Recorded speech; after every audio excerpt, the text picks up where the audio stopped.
The auctioneer's gavel cracked like a gunshot in the dusty square of redemption. $1! Cyrus Hargrove's voice boomed across the silent crowd, his meaty hand gripping the arm of a trembling Chinese girl barely 16. $1 for this worthless thing? Anyone feeling charitable today? Laughter rippled through some of the men. Others looked away. The girl's dark eyes swept the crowd, searching for mercy in a sea of indifference. Then a weathered hand rose from the back. A man the town had nearly forgotten. What happened next would shake redemption to its foundations. If you're watching from anywhere in the world, drop your city in the comments below. I want to see how far this story travels. And if you're already hooked, hit that like button. Trust me, you'll want to see where this goes. The Montana sun hammered down on Redemption's main street with the kind of heat that made promises of rain feel like cruel jokes.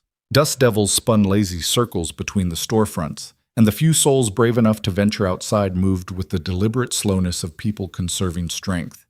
It was the kind of day when most folks stayed indoors, when even the dogs sought shade beneath the boardwalk.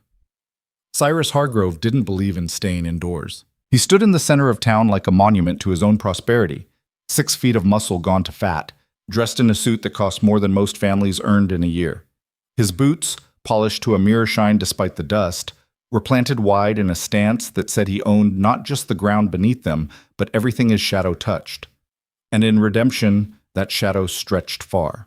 Behind him, 3 of his men lounged against a wagon, rifles cradled with the casual readiness of those accustomed to violence.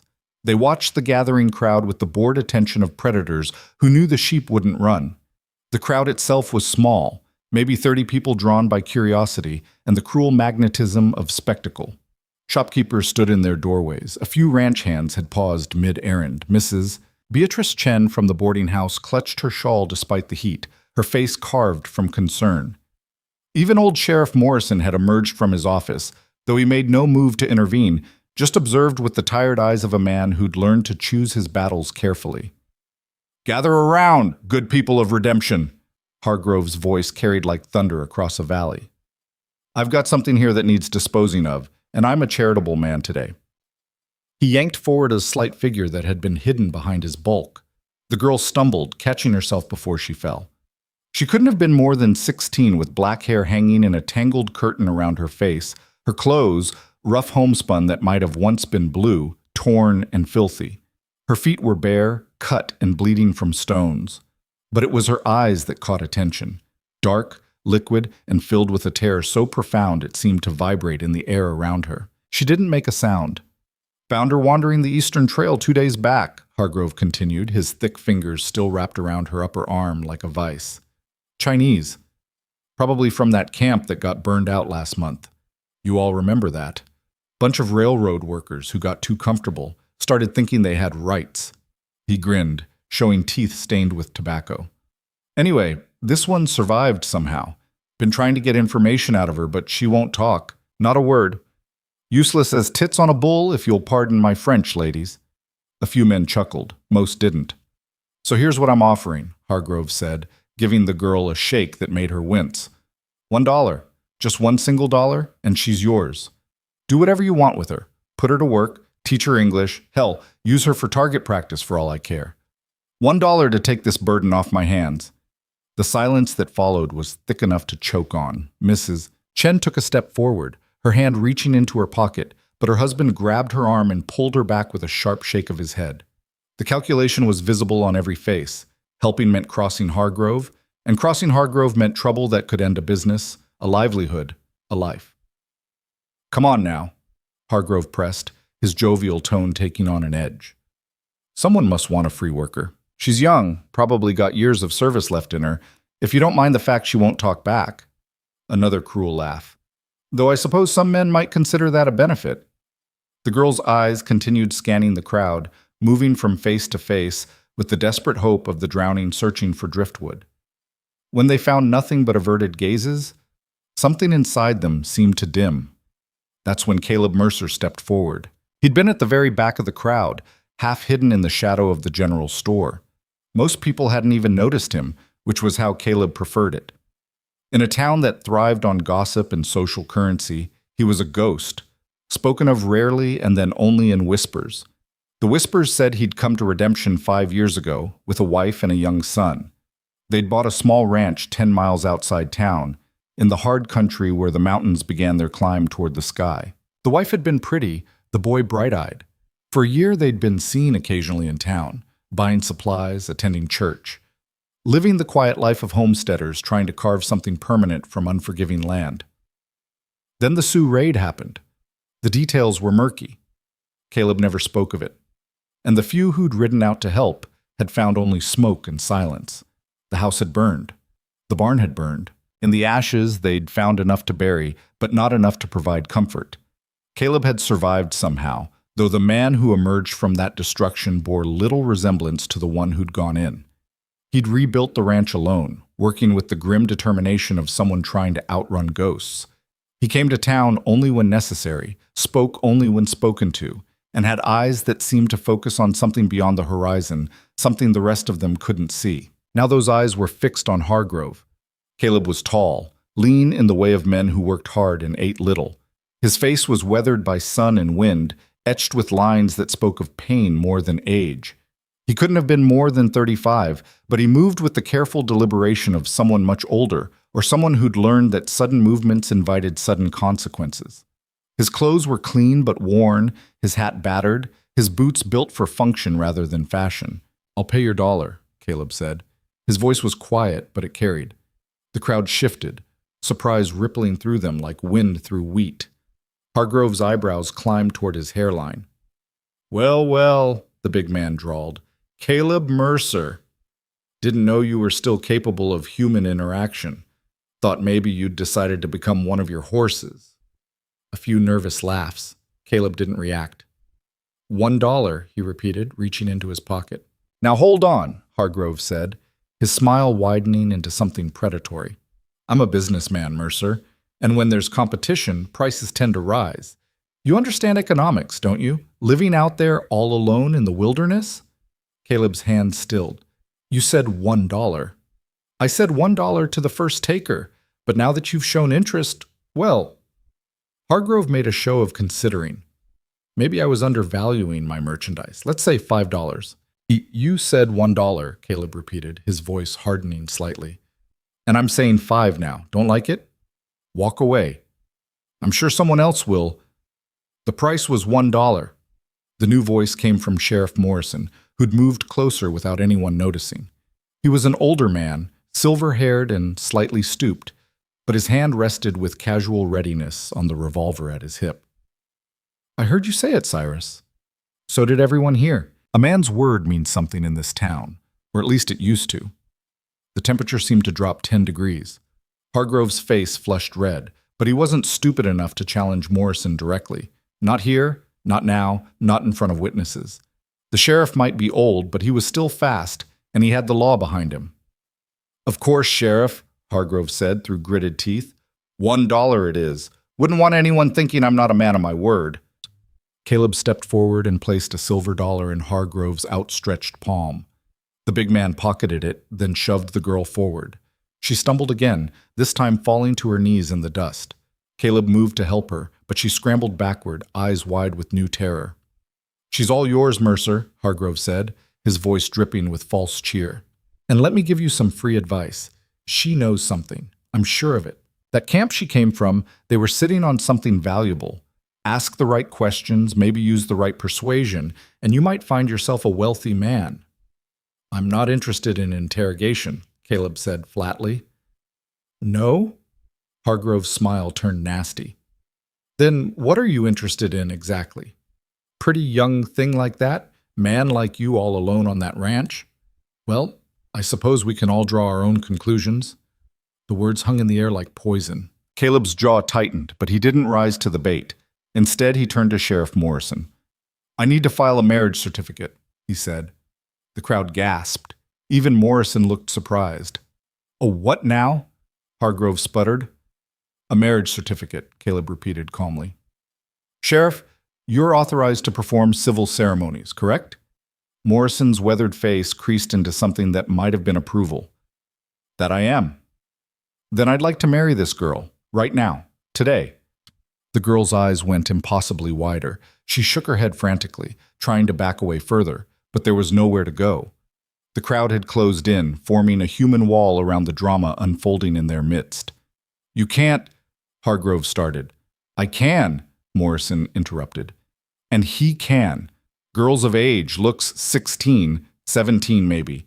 And there's no legal impediment I can see. Cyrus, you sold her, transactions complete. What Mercer does now is his own business." "This is insane," Hargrove spat. "She can't even talk. How's she supposed to consent?" Caleb turned to the girl, who was now pressed against a hitching post, trembling like a trapped animal. He crouched down slowly, carefully, making himself smaller, less threatening. When he spoke, his voice was gentle in a way the town hadn't heard in years. "I'm not going to hurt you," he said. "But if I don't do this, someone else will buy you tomorrow, and they might not be so kind.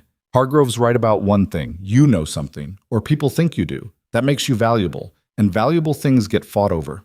She stared at him, uncomprehending or perhaps unable to believe. "If we marry," Caleb continued, "you become my wife under law. That means you're under my protection. No one can touch you, question you, or take you without going through me first. And I promise you," his voice dropped lower, meant only for her, "I will not touch you. You'll have your own room, your own space. You'll be safe." A single tear tracked through the dust on her cheek. "I need you to nod," Caleb said. "Just once. If you understand and you consent. If you'd rather take your chances with someone else, shake your head and I'll walk away." The moment stretched. The crowd held its breath. Even the wind seemed to pause. Then, slowly, trembling, the girl nodded. Morrison stepped forward, pulling a small book from his vest pocket. "All right then, let's make this official. What's your name, girl?" She didn't answer, couldn't answer. "She'll need a name for the certificate," Morrison said. Caleb thought for a moment, his eyes never leaving the girl's face. "Maylene," he said finally. "It means beautiful flower. A Chinese family passing through taught me that once." The girl's eyes flickered with something, recognition perhaps, or surprise that this white stranger knew anything of her language. "And your name?" Morrison asked her directly. Silence. "Her name is Maylene Mercer," Caleb said firmly. "Or it will be in a minute." Morrison nodded and began reading from the book, the familiar words of the civil ceremony rolling out over the stunned crowd. Caleb repeated his vows clearly. When it came time for Maylene to respond, Morrison simply said, "A nod will suffice, given the circumstances." She nodded again, this time more deliberately. "Then by the power vested in me by the territory of Montana, I pronounce you husband and wife." Morrison closed the book with a decisive snap. "Congratulations, Mr. and Mrs. Mercer." The title seemed to echo. Mrs. Mercer. The girl's expression shifted through a dozen emotions too quick to name, landing finally on something resembling shocked disbelief. "This is a farce," Hargrove growled. "You'll regret this, Mercer. Mark my words." "I've regretted plenty in my life," Caleb said, standing and offering his hand to Maylene. "I doubt this will make the list." She looked at his hand for a long moment before taking it with trembling fingers. Her palm was calloused, he noticed. She'd worked hard in her short life. He helped her to her feet as gently as he could manage. "Sheriff, I'll be by tomorrow to file the paperwork properly," Caleb said. "For now, we'll be heading home." "Understood," Morrison replied, then fixed Hargrove with a hard stare. "And I'll expect you to respect the sanctity of marriage, Cyrus. This woman is now legally protected. Anyone who bothers her or her husband will answer to me." Hargrove's face had turned a dangerous shade of purple, but he was boxed in by law and witness. "Of course, Sheriff," he said with barely controlled rage. "Always happy to uphold the law." He stalked away, his men following like wolves trailing a pack leader. The crowd began to disperse, everyone suddenly remembering urgent business elsewhere, though their backwards glances and excited whispers promised that news of this wedding would spread faster than wildfire. Mrs. Chen approached hesitantly, pulling a shawl from her own shoulders and draping it around Maylene's thin frame. "For the ride home," she said softly. "Welcome to redemption, dear, though I suppose that's a poor choice of words, given the circumstances." Maylene clutched the shawl like a lifeline, but said nothing. Thank you, Mrs. Chen, Caleb said. You're a good man, Caleb Mercer, she replied. Better than most, but you've made an enemy today. I made that enemy 5 years ago, Caleb said quietly. This just brings it out in the open.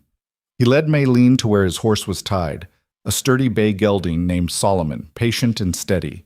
The horse was loaded with supplies he'd purchased earlier: flour, coffee, seed for late planting, lamp oil.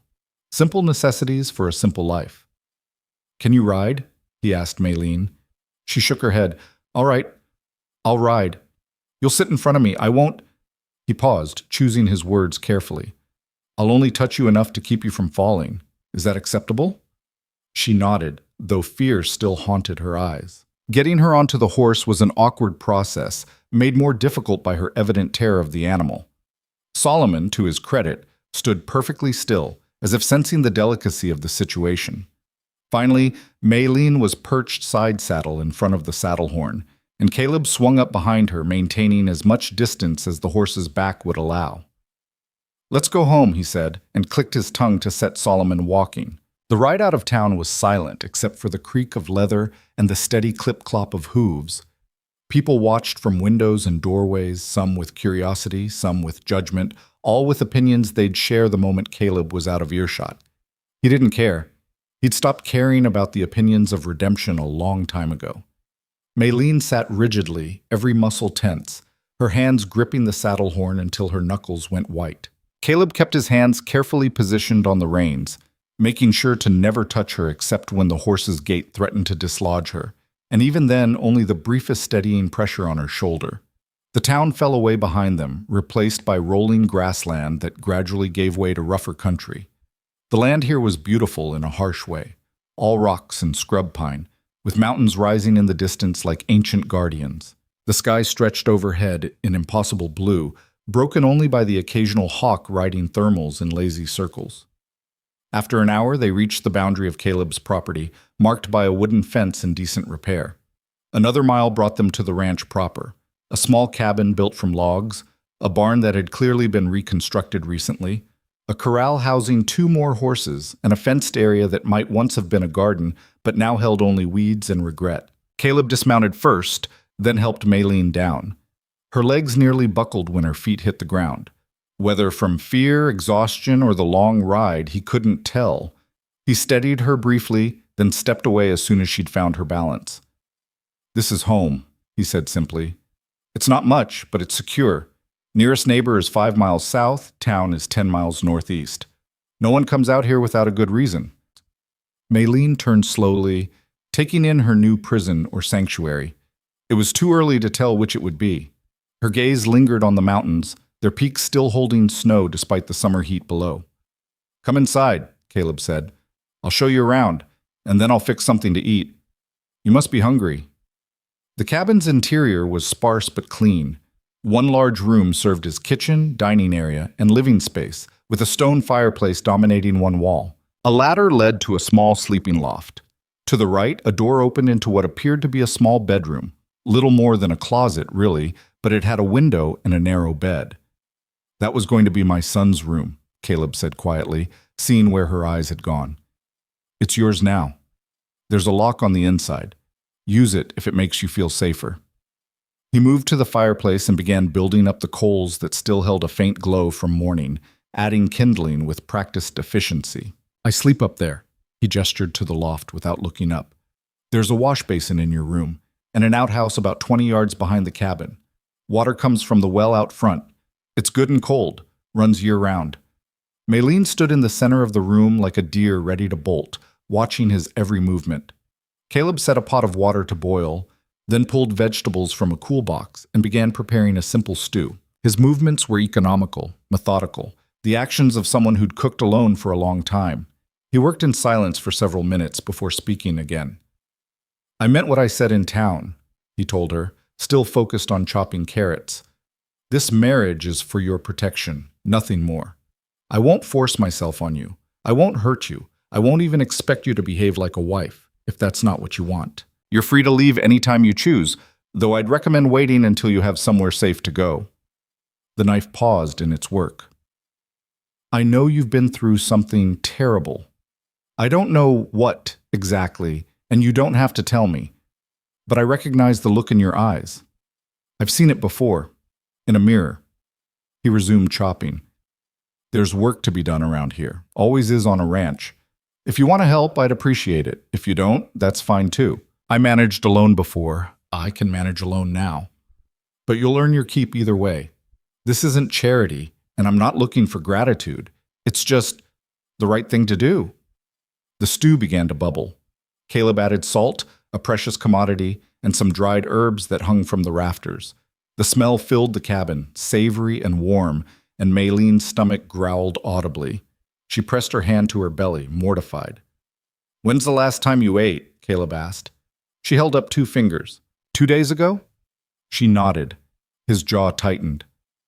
Bastard, he muttered, though whether he meant Hargrove specifically or the world in general wasn't clear.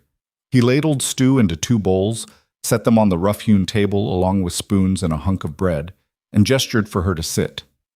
Maylene approached the table like it might bite her. She sat on the very edge of the chair, ready to flee at any moment. Caleb sat across from her and began eating with the same methodical approach he brought to everything else. Go ahead, he said when she didn't move. It's not poisoned. And even if you don't trust me, trust that I don't have any reason to hurt you. You're more useful to me alive and healthy. It wasn't the most comforting reassurance, but it was honest, and perhaps that was what reached her. Maylene picked up the spoon with a shaking hand and took a tentative bite. Then another, faster. Within minutes, she'd emptied the bowl, eating with the desperate efficiency of someone who didn't know when the next meal might come. Caleb refilled her bowl without comment. They ate in silence, the only sounds the scrape of spoons on bowls and the crackle of the fire. Outside, the sun was beginning its descent, painting the mountains in shades of gold and amber. A hawk called somewhere in the distance, lonely and wild. When Maylene had finally eaten her fill, Caleb cleared the dishes and washed them in a bucket of well water. There's blankets in your room, he said, and a nightshirt that was my wife's. It might be big on you, but it's clean. Get some rest. Tomorrow we can figure out how this is going to work. Maylene stood slowly, still watching him with those enormous eyes that missed nothing and revealed everything. She took a step toward the small bedroom, then paused, turned back. Thank you, she whispered. The words were so soft, so unexpected, that Caleb almost thought he'd imagined them. But no, she'd spoken. Her voice was hoarse from disuse, cracked like old leather, but it was there. You can talk, he said, surprise evident in his voice. She nodded slowly. I chose not to. Talking brought pain. The simple statement carried volumes. Caleb felt something twist in his chest, an old wound reopening. Then don't talk, he said gently. Not until you're ready. And maybe not even then, if that's what you choose. She studied his face for a long moment, searching for something. Whatever she found must have satisfied her, because she nodded once more and disappeared into the small room. A moment later, he heard the soft click of the lock engaging. Caleb stood alone in the dimming cabin, the weight of the day settling on his shoulders like a familiar burden. He'd acted on impulse in town, something he rarely did anymore. Impulse was dangerous. Impulse got people killed. But when he'd seen that girl in Hargrove's grip, seen the terror and the barely restrained hope in her eyes, something in him had cracked. Or maybe something had finally broken free. Either way, there was no taking it back now. He climbed the ladder to his loft and lay down on the narrow bed without bothering to undress. Through the small window, he could see the first stars beginning to appear, diamonds scattered across darkening velvet. The same stars that had looked down on his wife and son 5 years ago. The same stars that had witnessed their deaths and his survival. I don't know what I'm doing, Sarah, he said quietly to the night, but I couldn't walk away. I hope you understand. The stars offered no answer, but then he hadn't expected one. He closed his eyes and waited for sleep, knowing it would bring dreams he didn't want to face. It always did. In the small room below, Maylene sat on the edge of the narrow bed, still wearing Mrs. Chen's shawl, wrapped around her shoulders like armor. The nightshirt lay folded beside her, untouched. She couldn't quite bring herself to change, to show even that small amount of trust. The room was small but clean, with whitewashed walls and a single window that looked out toward the mountains. Someone had carved flowers into the wooden frame. Clumsy work? but done with love. A child's work, perhaps. She thought about this man who'd bought her, married her, brought her here. He was nothing like what she'd expected. In the months since the raid, since the burning, since the screaming, since watching her father die defending nothing but principle and pride, she'd learned that men were monsters. Some wore the face openly, like Hargrove. Others hid it better. But this man, this Caleb Mercer, he seemed different. Broken, perhaps. Haunted, certainly. But not monstrous. He'd kept every promise he'd made in town, down to the letter. He'd given her food, shelter, privacy, and asked for nothing in return, which meant he wanted something. Everyone wanted something. She just hadn't figured out what yet. Her fingers touched the lock on the door, finding strange comfort in the solid click it made. He'd given her the only room with a lock, had pointed it out specifically. That meant something, though she wasn't sure what. Outside, an owl hooted, hunting in the gathering dark. Maylene pulled the shawl tighter and finally, carefully, lay down on the bed without pulling back the blankets. Sleep seemed impossible, but exhaustion had other ideas. Her eyes drifted shut despite her intentions. Her last conscious thought was of the mountain peaks, holding on to winter snow even in the heat of summer. Stubborn. Enduring. Refusing to change just because the world around them said they should. She understood that completely. Morning came too early, announced by a rooster Maylene hadn't known existed. The sound pierced through her exhausted sleep like a blade, sending her bolt upright with her heart hammering against her ribs. For a disoriented moment, she didn't know where she was. The whitewashed walls were wrong, the carved flowers unfamiliar, the mountain light streaming through the window all incorrect. Then memory crashed back. The auction, the marriage, the silent man who'd bought her freedom with $1 and asked for nothing in return. She was still wearing her torn dress and Mrs. Chen's shawl. The nightshirt lay exactly where she'd left it, folded and untouched. Her body ached from sleeping rigid and ready to run, muscles protesting a vigilance they couldn't sustain. Outside the small room she heard movement, the scrape of a chair, the clink of a coffee pot, the creak of floorboards under measured footsteps. He was already awake, already moving through his morning routine as if yesterday hadn't happened, as if he hadn't upended both their lives with a decision that made no logical sense. Maylene stood slowly, every joint stiff. She moved to the small mirror hanging above the wash basin and barely recognized the face staring back. Hollow-eyed and gaunt, framed by tangled hair that hadn't seen a proper washing in weeks. The face of a ghost. The face of someone who'd died but forgotten to stop breathing. She poured water from the pitcher into the basin. The water was cold and clean, just as he'd promised, and washed her face and hands with methodical care. The simple act felt almost sacred after so many days of filth and fear. When she was done, she stared at the nightshirt for a long moment before finally, tentatively, changing into it. It was too big, hanging past her knees like a dress, the sleeves swallowing her hands. But the fabric was soft from many washings, and it smelled faintly of lavender and something else. Soap, maybe, or just cleanliness. She kept the shawl wrapped around her shoulders anyway, needing that extra layer of protection between herself and the world. When she emerged from the room, she found Caleb at the table, a cup of coffee steaming in front of him. He looked up briefly, nodded acknowledgement, and returned his attention to the cup. He was already dressed for work. Simple canvas pants, a worn shirt, boots that had seen better years. His hair was wet, suggesting he'd already been to the well. "Coffee's hot if you want some," he said without looking up. "Bread's on the counter. There's butter and honey if you like it sweet." Maylene approached the counter cautiously. The bread was fresh. He must have baked it yesterday before going to town, she realized. She cut a thin slice and took it to the table, sitting in the same chair she'd occupied the night before. Safe. Familiar. Known. They ate in silence, a silence that stretched and settled like dust after a storm. It wasn't uncomfortable exactly, more like the silence of two people who'd forgotten how to make small talk or had never learned in the first place. Finally, Caleb drained his coffee and stood. "I've got work to do," he said. "Fence needs mending on the north pasture, and the horses need exercise. You can stay inside if you want, or you can come with me and I'll show you around the property. Your choice." Maylene considered. Inside meant safety, but also confinement, and she'd had enough of confinement to last a lifetime. Outside meant exposure, but also space to breathe. to see what kind of cage she'd traded Hargrove's brutality for. She stood and nodded toward the door. Something flickered across Caleb's face. Surprise, maybe, or approval. All right then. There's work clothes in the trunk by the door. Belong to my wife. Might fit you better than that nightshirt. He left her to change while he went outside. Maylene opened the trunk and found neatly folded garments that smelled of cedar and thyme. Simple dresses, work pants, shirts designed for labor rather than show. She chose pants and a shirt, both too large but manageable when she rolled the sleeves and cuffs. There was even a belt to hold the pants up. When she stepped outside, the morning hit her like a physical thing. The air was crisp despite the coming heat, carrying the scent of pine and grass and something wilder, something that spoke of places untouched by human hands.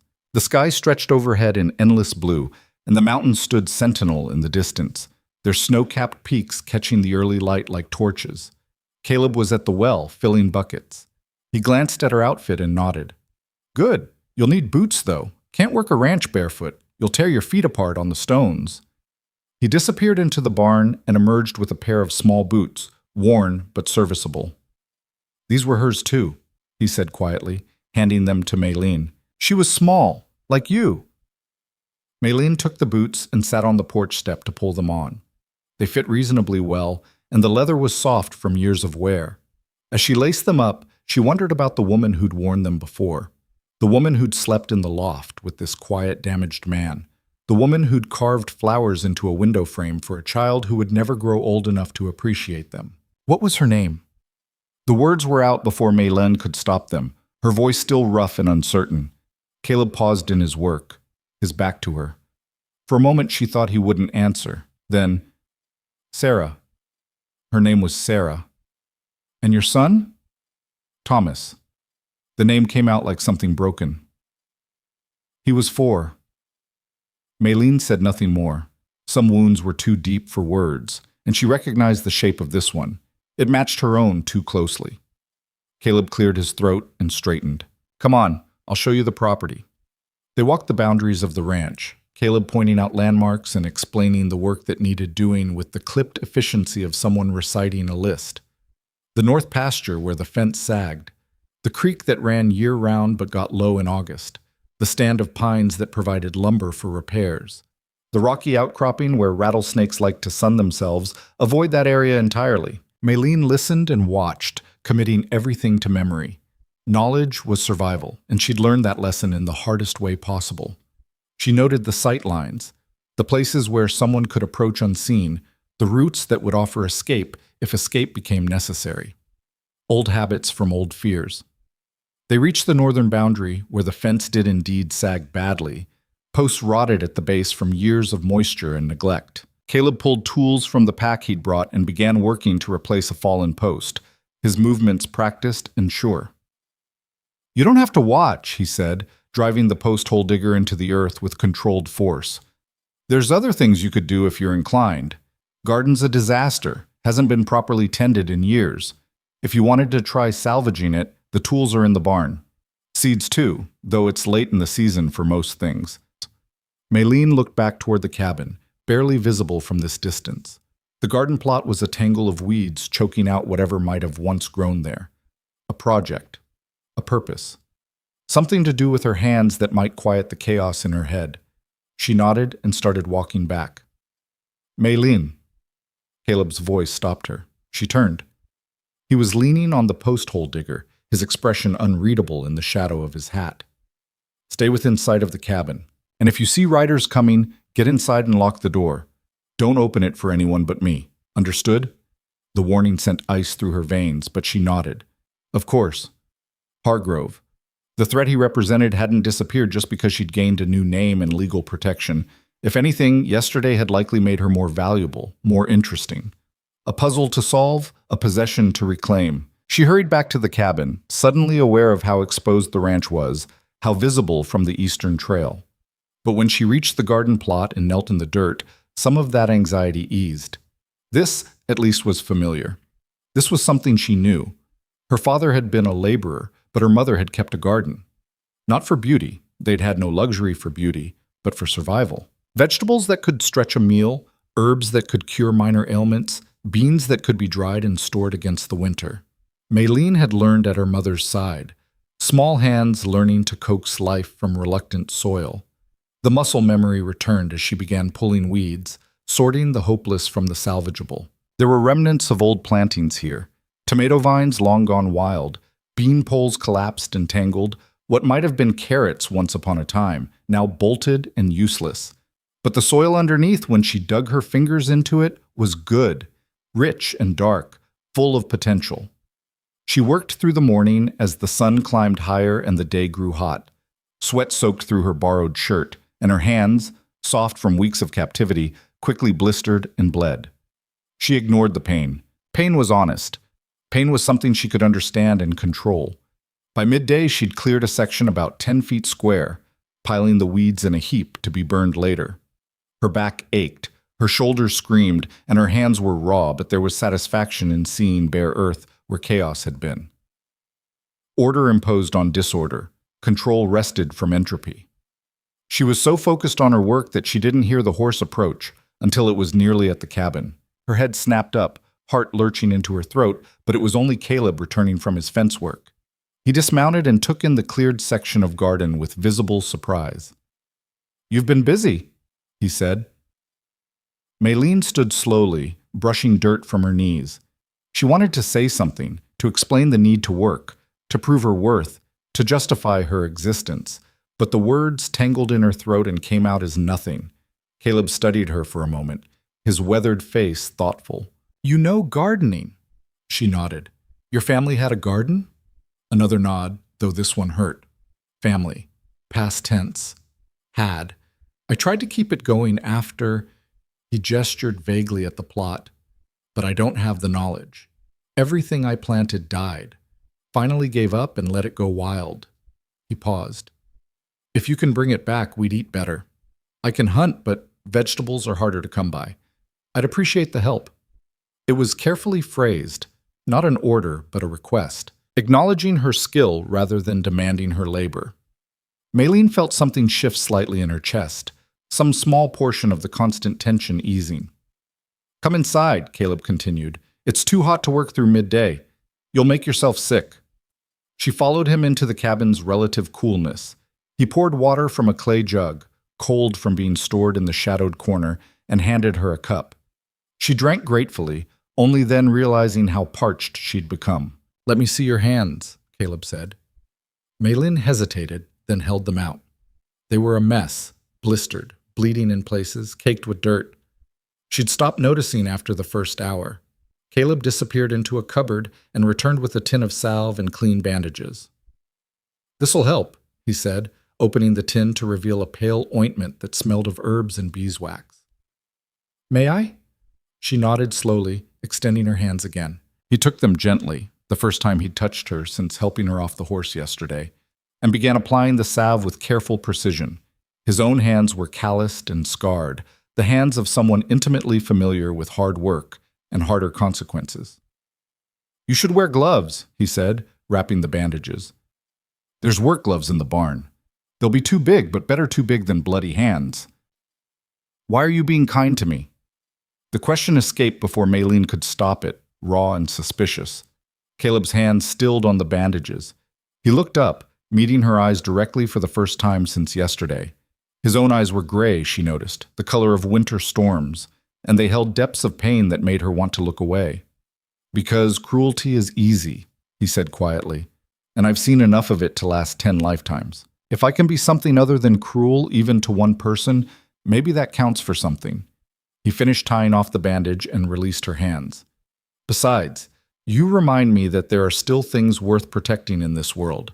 I'd forgotten that for a while." The honesty in his voice was almost harder to bear than cruelty would have been. Maylene pulled her hands back and cradled them against her chest, unsure how to respond. They ate a simple lunch of bread, cheese, and dried meat. Another meal passed in companionable silence. Afterward, Caleb announced he was riding to check the southern boundary and would be gone a few hours. "Remember what I said," he reminded her at the door. "Riders come, you get inside and lock up. Don't take chances." She nodded, watching as he saddled Solomon and rode out, disappearing into the rolling grassland to the south. Then she was alone, truly alone for the first time since the auction. The silence was profound, no guards watching her. No chains, literal or metaphorical. No expectation that she perform or submit or even speak.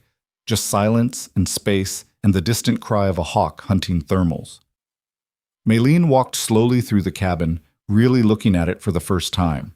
It was spare but cared for. Everything in its place, everything clean and functional. The stone fireplace dominated one wall, its mantel empty except for a single photograph in a simple frame. She moved closer, drawn by curiosity. The photograph showed a young family, a woman with kind eyes and dark hair, a boy with a gap-toothed smile, and Caleb looking younger and unbroken, his arm around the woman's shoulders. They stood in front of this very cabin, the barn visible in the background, and all three were smiling. The photograph was the only decoration in the entire cabin. Everything else that might have made the space a home had been removed or stored away, leaving only this one frozen moment of happiness to testify that love had once lived here. Maylene touched the frame gently, understanding suddenly why Caleb moved through the world like a ghost. He was haunted not by the dead, but by the memory of having lived once upon a time when living had been possible. She knew that feeling intimately. The afternoon passed in quiet work. Maylene returned to the garden, this time wearing the oversized gloves Caleb had mentioned. She found seeds in the barn, carefully labeled jars holding beans, squash, late-season greens. Someone, probably Sarah, had been meticulous in their organization. Maylene selected what might still be viable this late in summer and began preparing rows to plant. The work was meditative, requiring enough focus to quiet the constant vigilance that had become her default state. Plant spacing, soil depth, water requirements. These were problems with clear solutions, unlike the impossible tangle of her actual life.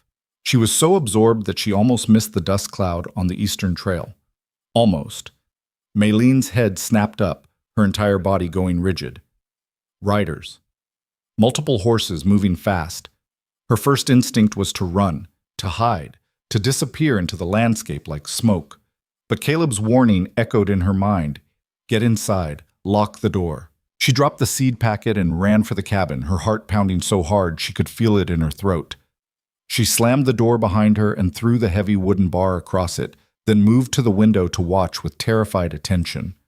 4 riders crested the rise and thundered into the ranch yard, pulling up in a spray of dust and gravel. Maylene recognized the lead rider immediately, Cyrus Hargrove, dressed in the same expensive suit despite the heat, his face flushed red from exertion or anger or both. His 3 men fanned out behind him, hands resting casually on the rifles strapped to their saddles. "Mercer!" Hargrove bellowed, his voice carrying easily across the empty space. "Caleb Mercer, get out here! I know you're home. I can see smoke from your chimney." There was no smoke. The fire had been out since morning. But Maylene's blood turned to ice anyway. They'd come for her. Of course they had. Legal marriage or not, men like Hargrove didn't accept defeat gracefully. "Mercer," Hargrove tried again, his patience clearly thinning. "Don't make this difficult. I just want to talk to the girl. 5 minutes of conversation, that's all I'm asking. Surely you can spare that much for a neighbor trying to solve a crime." A crime. So that was the angle he was taking. Maylene's hands clenched into fists despite the pain from her blistered palms. She knew what happened when men like Hargrove wanted to talk to people who couldn't defend themselves. When no response came from the cabin, Hargrove's expression darkened. He made a gesture to one of his men, who dismounted and started toward the cabin door. "I wouldn't do that if I were you." The voice came from behind them, calm and level and utterly without fear. All 5 men spun, hands flying to weapons, to find Caleb standing at the corner of the barn. He must have approached from the south, using the building for cover, and none of them had heard him. He stood relaxed, hands empty and visible, but there was something in his stillness that suggested coiled violence waiting for an excuse. "Mercer," Hargrove said, regaining his composure with visible effort. "Finally, we've been calling for you. I heard you. Half the county probably heard you." Caleb stepped forward slightly, still keeping the barn at his back. "Now get off my property." Now, there's no need for hostility," Hargrove said, his tone shifting to something approximating reason. "I'm here on official business. There was a raid on a Chinese camp last month. Brutal thing, a lot of people killed. We've been trying to figure out who did it and why. Take it up with the sheriff." I would, but Morrison's an old fool who can't see past the end of his own nose. Hargrove leaned forward in his saddle, his expression earnest. That girl you married, she's the only survivor, which means she might have information about the raiders, information that could help us bring them to justice. She doesn't talk, Caleb said flatly. Maybe she doesn't talk to you, but perhaps with the right encouragement. No. The single word landed like a judge's gavel. Hargrove's false reasonableness cracked. You don't even know what I was going to say. Don't need to. The answer is no. She's my wife, under my protection, and you have no legal authority to question her. If the sheriff needs to speak with her, he can ride out here himself with a proper warrant. Until then, you're trespassing. One of Hargrove's men, a lean, scar-faced man Maylene remembered from the auction, spat tobacco juice into the dust. Boss, we don't need to ask permission from this hermit. Let's just take what we came for. Caleb's eyes shifted to the man, and something in his gaze made even the scar-faced gunman falter. You're welcome to try, Caleb said softly. But understand, I've killed men before, more men than you'd believe. Some of them needed killing, some of them didn't, but all of them died just the same. The question you need to ask yourself is whether whatever Hargrove's paying you is worth becoming one more name on that list. The silence that followed was sharp enough to cut. Inside the cabin, Maylene had stopped breathing. This was a side of Caleb she hadn't seen, harder, colder, touched by violence in a way that suggested intimate familiarity. Hargrove laughed, but it sounded forced. Big words from a man whose family burned while he hid in the woods. The temperature dropped 20 degrees. Caleb's hands, which had been relaxed at his sides, curled slowly into fists. Say that again, he said, his voice barely above a whisper. I heard what you said. Caleb took another step forward. And now you're going to get on your horse and leave my property before I forget that Morrison wants criminals arrested rather than buried. For a long moment, the outcome balanced on a knife's edge.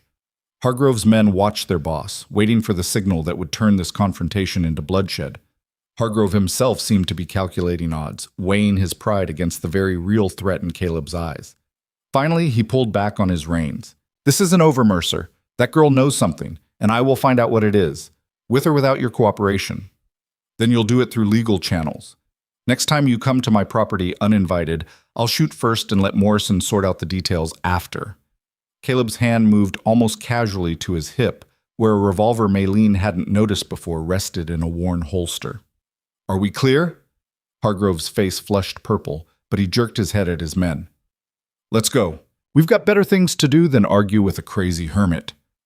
They wheeled their horses and galloped back the way they'd come, dust rising in their wake like the smoke of battle. Caleb stood motionless until they disappeared over the eastern rise. Then his shoulders sagged slightly, tension draining like water from a cracked vessel. He walked to the cabin door and knocked gently. Maylene, they're gone. You can open up. She threw back the bar with shaking hands and pulled the door open. Caleb stood on the threshold, his face drawn and weary, looking every one of his years and then some. You all right? He asked. She nodded, not trusting her voice. Good. He stepped past her into the cabin and went directly to the cupboard, pulling out a bottle of whiskey. He poured 2 fingers into a cup and downed it in one swallow, grimacing at the burn. I hoped he'd let it go, he said, more to himself than to her. Should have known better. Hargrove doesn't let anything go. What did he mean? Maylene's voice was barely audible. About your family. About you hiding. Caleb poured another measure of whiskey, but didn't drink it immediately. He stared into the amber liquid like it might hold answers. I wasn't there when they came, he said finally. The raiders. I'd ridden into town for supplies. When I got back, he stopped, the words catching. The fire was already dying down. Nothing left to save. Nothing left to do but bury what I could find and try to figure out how to keep breathing. I'm sorry, Maylene whispered. Me too. He downed the second shot. People like Hargrove, they think survival is a weakness, that a real man would have died with his family rather than live without them. Maybe they're right. I don't know anymore. They're not right. The words came out fierce, surprising them both. Survival is never weakness. Survival is all we have. Caleb looked at her then. really looked at her, and something passed between them. A recognition, a shared understanding of what it meant to live in the after, to carry the weight of being the one who didn't die when everyone else did. "What did Hargrove mean about you knowing something?" he asked gently. "About the raid on your camp?" Maylene's throat tightened. She'd known this question would come eventually, but she still wasn't ready for it. "My father," she said haltingly. "He worked on the railroad, but before that he worked in mines. Silver mines in the mountains north of here. And he found something, a vein, a big one, he said, bigger than anything the big companies had mapped. He told his crew boss, expected, I don't know, a reward maybe. Recognition." Her hands twisted together. "Instead, they burned us out, killed everyone who might have known the location. They wanted the silver, and they wanted no witnesses who could claim a stake in it. But you survived." "I hid, in the river, underwater, breathing through a reed, while my mother—" Her voice broke. She couldn't finish that sentence. Didn't need to. Caleb was quiet for a long moment. "Do you know where the silver is?" "My father tried to tell me before he died. Drew a map in the dirt with his finger, made me memorize landmarks. But I was so scared, and there was smoke everywhere, and I—" Tears spilled down her cheeks. I don't remember anything clearly. Just pieces, fragments. Not enough." "That might be the only thing keeping you alive," Caleb said grimly. "If Hargrove thought you could lead him straight to it, you'd disappear within a day. As long as he thinks you might remember eventually, you're valuable, too valuable to kill." The implication hung heavy in the air. She was safe only as long as she remained useful, but not too useful. A puzzle to be solved, not a problem to be eliminated. "I won't let him have you," Caleb said, his voice hard with promise. "Legal marriage or not, contract or not, you're under my protection now. That means something." "Why?" Maylene asked again, the same question as earlier, but weighted differently now. "You don't know me. You don't owe me anything. Why risk yourself for a stranger?" Caleb stood and walked to the fireplace, staring at the photograph of his lost family. "Because 5 years ago, I wasn't there when people needed me most. I can't fix that, can't bring them back, can't undo the past." He turned to face her. "But I can be here now. I can protect you. Maybe that doesn't balance the scales, but it's all I've got left to offer." Maylene understood then, with sudden clarity, that saving her was his way of saving himself, or trying to. They were both survivors, both carrying impossible weight, both looking for a way to make the after mean something more than just breathing and waiting to die. "Thank you," she said, and meant it in ways she didn't have words for.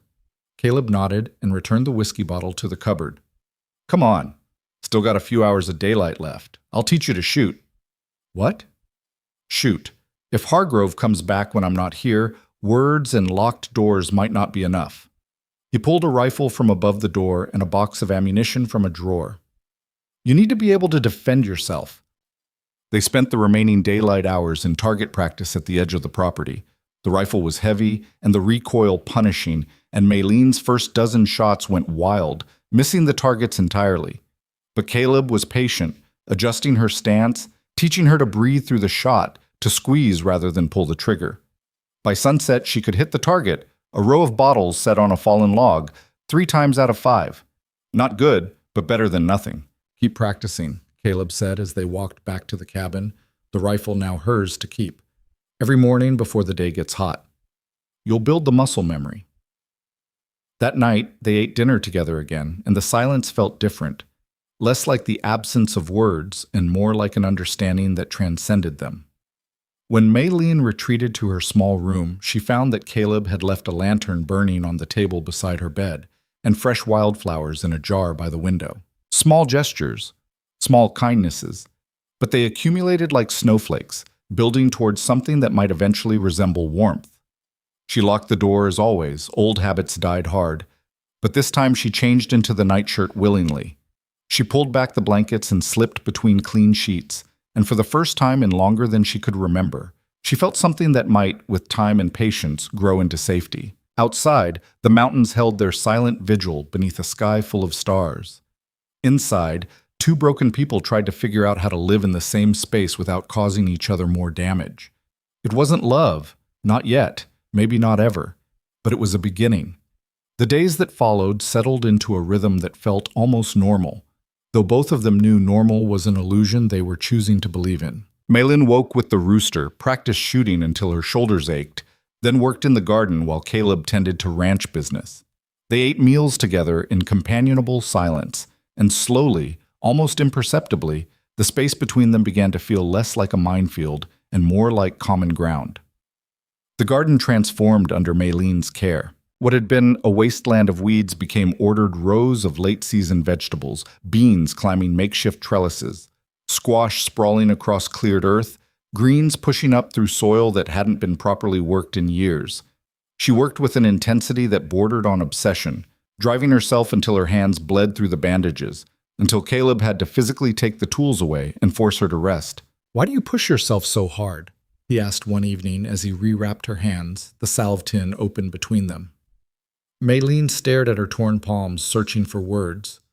"If I stop moving, I remember," she said finally. "If I remember, I see their faces. If I see their faces—" She didn't finish, didn't need to.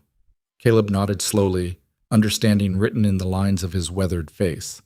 "I know that trick. Used it myself for 3 years straight. Worked from sunup to sundown, so tired I'd fall asleep before the nightmares could find me." He tied off the bandage with careful precision. "But it doesn't work forever. Eventually, the exhaustion catches up, and the memories are waiting either way." "What changed?" Maylin asked. "For you?" He was quiet for a long moment, his hand still resting lightly on hers. "Nothing changed. I just got tired of running from ghosts. They live here now." He tapped his chest. "Might as well make peace with the company." That night, Maylin dreamed of fire and screaming, and woke with her own scream caught in her throat. She sat in the darkness of her small room, shaking, until she heard careful footsteps outside her door. "Maylin?" Caleb's voice was soft, uncertain. "You all right?" She wanted to say yes, wanted to be strong, self-sufficient, not a burden, but the word that came out was no. "Can I come in?" She hesitated, then unlocked the door. Caleb stood in the doorway, fully dressed despite the late hour, a lamp in his hand. His hair was disheveled, his eyes shadowed with his own interrupted sleep. "Bad dreams?" he asked. She nodded, not trusting her voice. He set the lamp on her bedside table and sat on the floor, his back against the wall, maintaining careful distance. "Me too. Most nights. Sometimes I think the dreams are worse than the memories, because in dreams, I'm there. I can see it happening. Can't change it, can't stop it, just have to watch." "Does it get better?" Maylin's voice was small, broken. "Honestly? I don't know yet." He looked at her, his gray eyes reflecting lamplight. "But I think maybe it gets different. The sharp edges wear down a little. You learn to carry the weight without it crushing you quite so much." They sat in silence, two survivors keeping vigil against their respective demons. Eventually, Maylin's breathing evened out, her shaking subsided. Caleb stood to leave, but she stopped him with a whispered question. "Will you tell me about them? Sarah and Thomas?" He froze, one hand on the doorframe. She thought he might refuse, might retreat into his usual fortress of silence, but instead, he returned to his spot against the wall and began to speak in a voice rough with memory. Sarah was from Pennsylvania, came west with her family when she was 16, full of ideas about adventure and new beginnings. Her father was a fool who lost everything in a bad mining investment and drank himself to death within a year. Her mother followed 6 months later, broken heart, the doctor said, though I think it was more likely broken spirit. Caleb's eyes focused on something beyond the walls, beyond the present. Sarah refused to break. She worked as a seamstress, saved every penny, planned to open her own shop someday. "How did you meet?" "I fixed her roof. She couldn't afford to pay a proper carpenter, so I did it for free. She repaid me with the best apple pie I'd ever tasted and a smile that made me forget every sensible reason why a drifter like me shouldn't court a respectable woman." A ghost of a smile crossed his face. "She was stubborn, told me she'd marry me on our 3rd meeting before I'd even worked up the courage to ask." "And Thomas?" The smile faded, but didn't disappear entirely. He was pure joy in a small package. Had Sarah's determination and my tendency to wander off exploring. Could talk the ears off a fence post, always asking questions. Why is the sky blue? Where do stars go during the day? Do horses dream? Caleb's voice cracked slightly. I used to get annoyed sometimes, wishing he'd just be quiet for 5 minutes. Now I'd give anything to hear one more question. Maylene felt tears sliding down her cheeks, mourning for people she'd never met, for a life destroyed by the same kind of senseless violence that had taken her own family. I'm sorry, she whispered. Don't be. Talking about them. It hurts, but it also helps. Keeps them alive in some way. He looked at her directly. Tell me about your family, if you want to. She did want to, she realized. Wanted to speak their names aloud, to make them real again, even if only for a moment. My mother was very beautiful. Not in the way white people think of beautiful. She had scars on her hands from lye burns, and her feet were bent from binding when she was young, before her family came to America. But she had the most gentle smile. She made everything feel safe. And your father? Strong. Not just in body, though he was that too. Strong in spirit. He believed America was a place where hard work mattered more than birth, where a man could make something of himself through honest labor. Her voice turned bitter. He was wrong about that, but he never stopped believing, even at the end. Did you have brothers? Sisters? A brother, younger by 3 years. His name was Chen Wei, but he made everyone call him Charlie because he wanted to be American. Fresh tears came, hot and bitter. He was 12. Just 12. He hadn't even lived yet. Caleb reached out slowly, giving her time to pull away, and gently squeezed her shoulder. The contact was brief, respectful, but it carried weight. They would be proud of you, of your strength, of how you've survived. I don't feel strong. I feel broken. Broken things can still be useful, still beautiful, even. Maybe more beautiful because they've survived the breaking. He stood slowly, his joints creaking. Try to sleep. I'll be right up in the loft if you need anything. After he left, Maylene did sleep, and though the dreams still came, they were gentler somehow. Memories rather than nightmares. Her mother's singing, her brother's laughter, her father's calloused hands teaching her to plant seeds in neat rows. The next morning brought a visitor, Sheriff Morrison, riding alone and slow, his white horse ambling up the trail like they had all the time in the world. Maylene spotted him from the garden and felt her stomach clench, but Caleb emerged from the barn and waved, seemingly unsurprised.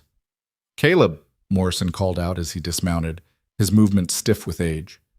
Figured it was time for a social call. Morrison, Caleb shook the older man's hand. Coffee's on if you want some. Never say no to coffee. The sheriff's eyes found Maylene, half hidden behind a row of bean plants. Morning, Mrs. Mercer. Garden's looking fine. Better than I've seen it in years. Maylene nodded but didn't speak, unsure of the protocols, unsure if this was a friendly visit or something more official. They settled around the table inside, and Morrison accepted a cup of strong black coffee with evident pleasure.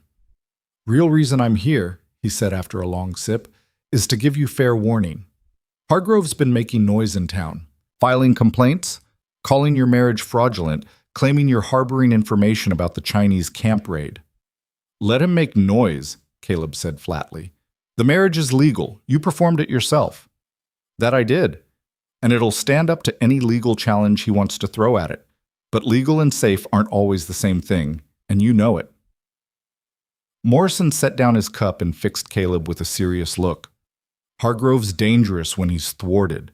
He's got money, influence, and no particular respect for the law when it doesn't serve him. He's already been asking around about hiring men. Let him hire an army. They'll still have to go through me to get to her. That's what worries me, son. You're good in a fight, better than good, from what I hear about your war record, but even the best fighter can't stand against a dozen rifles. Morrison turned to Maylene. Is it true? About the silver? Maylene looked at Caleb, who nodded slightly. Permission to speak. My father found something, she said carefully. A vein of silver, but I don't know where. I was supposed to remember, but I can't. The night of the raid, everything was chaos and smoke, and her voice failed. That might be for the best, Morrison said gently. Silver makes men crazy, makes them do things they wouldn't normally consider. If you can't lead anyone to it, you're less valuable as a target. But not valueless, Caleb interjected. As long as they think she might remember eventually, she's in danger. True enough. Morrison stroked his silver mustache thoughtfully. I've been doing some digging into that raid. Official story was Sioux, but I've got doubts.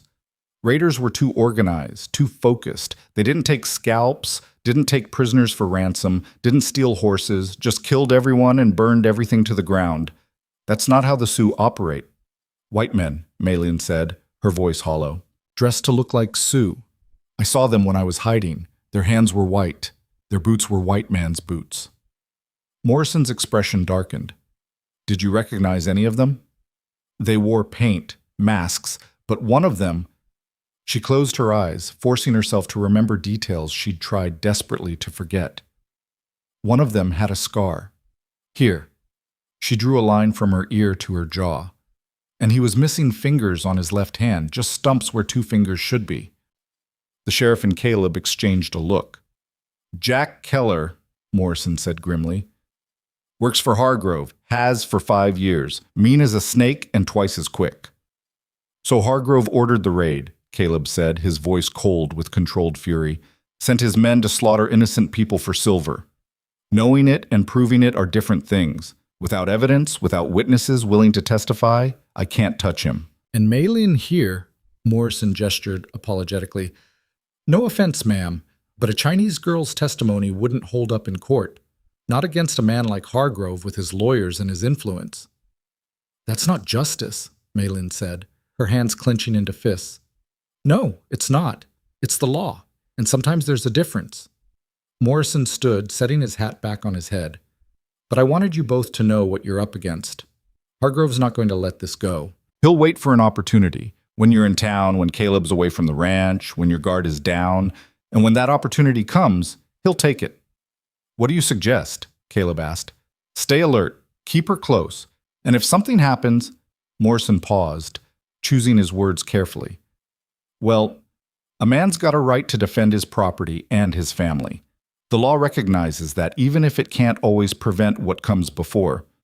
It was as close to an official sanction for violence as a sheriff could give. Caleb nodded slowly, understanding the message beneath the message. After Morrison left, Maylin and Caleb stood on the porch, watching dust devils dance across the grassland. The peaceful morning had been stripped of its innocence, replaced by the cold understanding that the sanctuary they'd built was fragile and temporary. We should leave, Maylin said quietly. Go somewhere he can't find us. California, maybe, or Oregon. Running doesn't solve anything. I ran once, from my past, from my grief. Ended up here, and the grief followed me anyway. Caleb's jaw was set in a hard line. Besides, this is my home, my land. I'm not letting Hargrove drive me off it.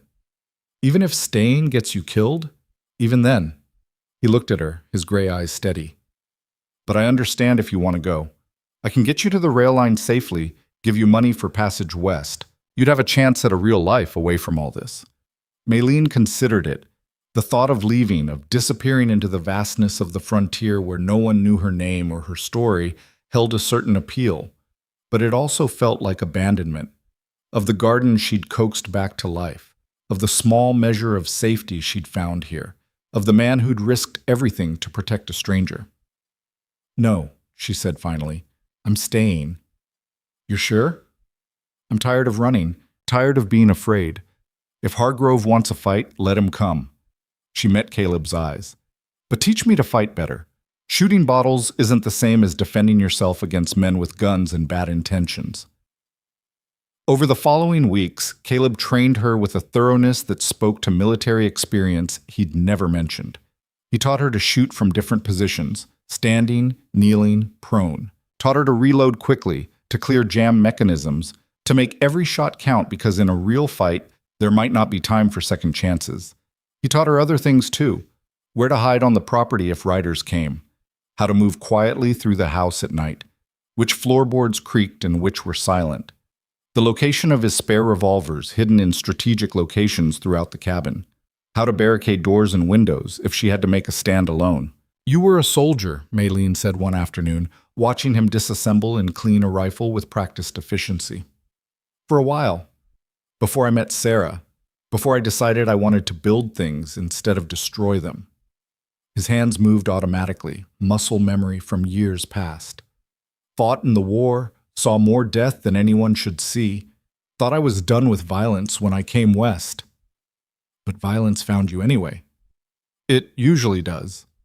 He reassembled the rifle and handed it to her. Your turn. Take it apart, clean it, put it back together. Do it until you can do it blindfolded. The garden continued to thrive, producing vegetables faster than 2 people could eat them. Maylene began preserving the excess, pickling cucumbers, drying beans, making tomato preserves using Sarah's old recipes that Caleb dug out from a trunk. The pantry shelves filled with jars that represented security against the coming winter, evidence of her worth beyond just being a target or a burden. Mrs. Chen visited once, bringing fabric and thread as gifts. Thought you might want to make yourself some proper dresses, she said, eyeing Maylene's borrowed work clothes with kind disapproval. A woman should have things that fit her, things that are hers. They sat on the porch while Maylene practiced stitching, her fingers clumsy at first, but gradually finding the rhythm. Mrs. Chen talked about town gossip, who was courting whom, which businesses were thriving and which were failing, the weather predictions for autumn. People are talking about you, you know, she said gently. Some good, some bad. Some say Caleb saved you. Others say you trapped him. Some think you're hiding treasure. Others think you're just a poor girl who got lucky. What do you think? Maylene asked. Mrs. Chen smiled, her weathered face creasing with warmth. I think you're both healing each other, whether you know it yet or not. I think that's worth more than any amount of silver hidden in these mountains. After she left, Maylene thought about those words. Healing. Was that what this was? The nightmares still came most nights. The sudden sounds still made her flinch.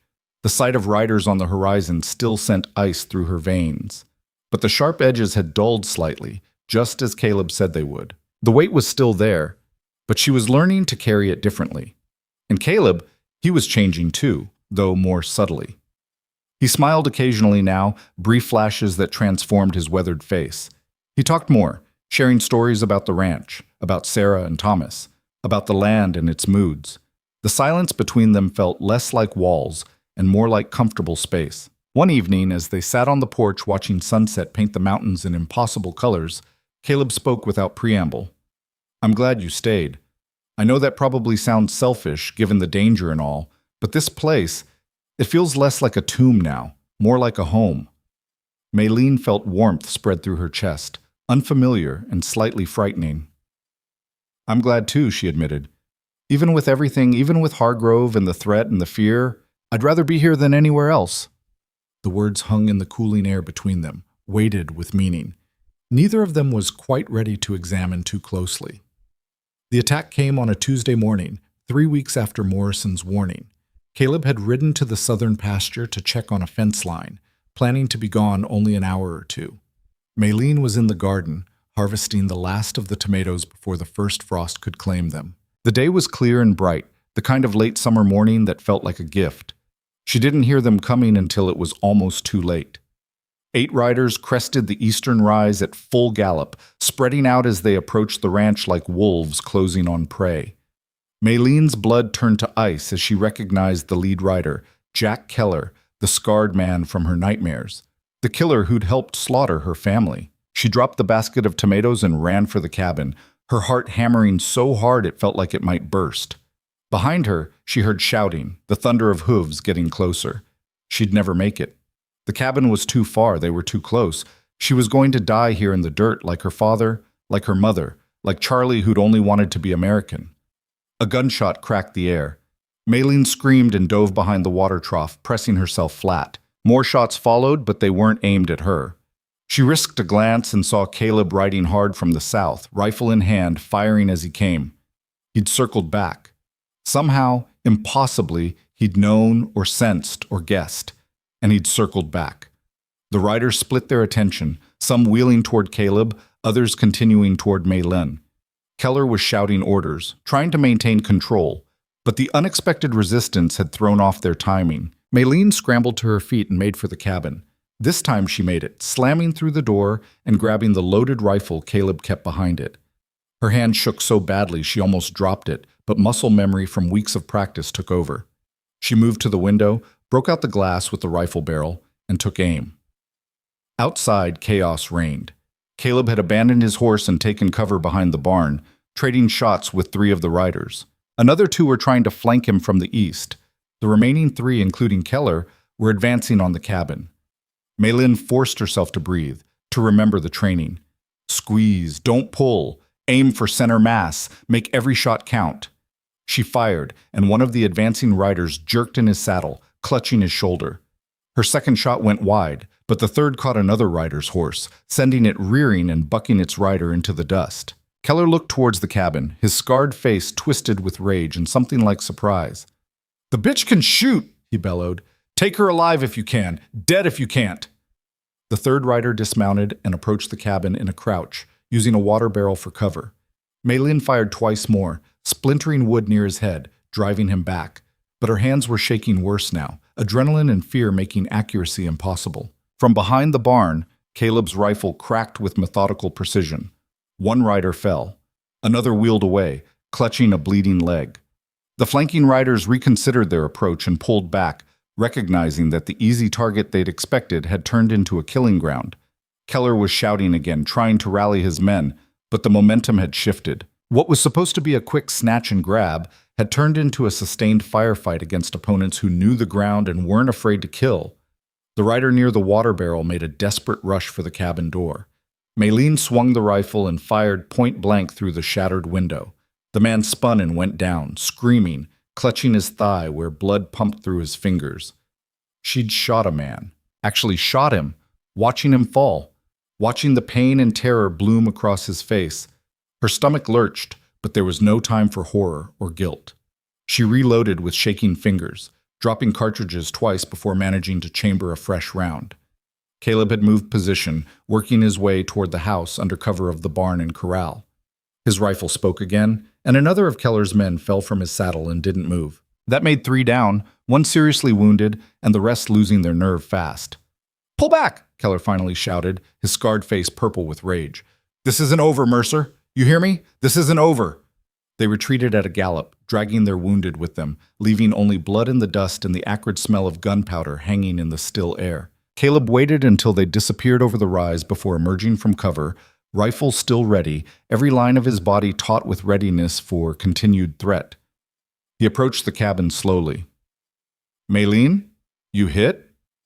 "No." Her voice sounded strange to her own ears, distant and hollow. "I'm not hit. I'm coming in." He found her sitting on the floor beneath the window, the rifle across her lap, staring at nothing. Her hands had finally stopped shaking, but only because she'd gone completely numb. Caleb crouched beside her, carefully taking the rifle and setting it aside. "You did good," he said quietly. "You kept your head and you fought back. That's all anyone can do." "I shot someone." The words felt heavy as stones. "I saw his face and I shot him anyway." "He was trying to hurt you, probably kill you. You defended yourself." "Does it get easier?" She looked at him with haunted eyes. "Knowing you've hurt someone?" Caleb was silent for a long moment. "No," he said finally, brutal honesty in his voice. "It doesn't get easier. It gets necessary. There's a difference." He helped her to her feet and guided her to a chair while he checked the rest of the house for damage. 3 windows broken, bullet holes in the wall, blood on the porch from the man she'd shot. Evidence of violence that would take weeks to fully repair. "They'll be back," Maylin said, her voice flat. "Morrison was right. Hargrove won't stop." "I know." Caleb stood at the door looking out toward the eastern trail. "But next time we'll be more ready. And next time I'm riding into town to have a very direct conversation with Cyrus Hargrove about the consequences of attacking a man's home. He'll have you arrested. Maybe. Or maybe Morrison will finally have enough evidence to go after him properly." Caleb turned to face her. "Either way, this ends soon. One way or another, it ends." That night, neither of them slept. Caleb kept watch from the loft window while Maylin sat in her room with the door open, rifle across her knees, listening to every sound the darkness offered. The normal nighttime chorus of crickets and wind seemed pregnant with threat, every shadow a potential enemy. Somewhere in the hours before dawn, Maylin made her way up the ladder to the loft. Caleb was still at the window, silhouetted against starlight, a lonely sentinel against forces that seemed overwhelming. "Can I sit with you?" she asked quietly. He nodded, and she settled beside him, their shoulders nearly touching. They sat in silence, watching the darkness.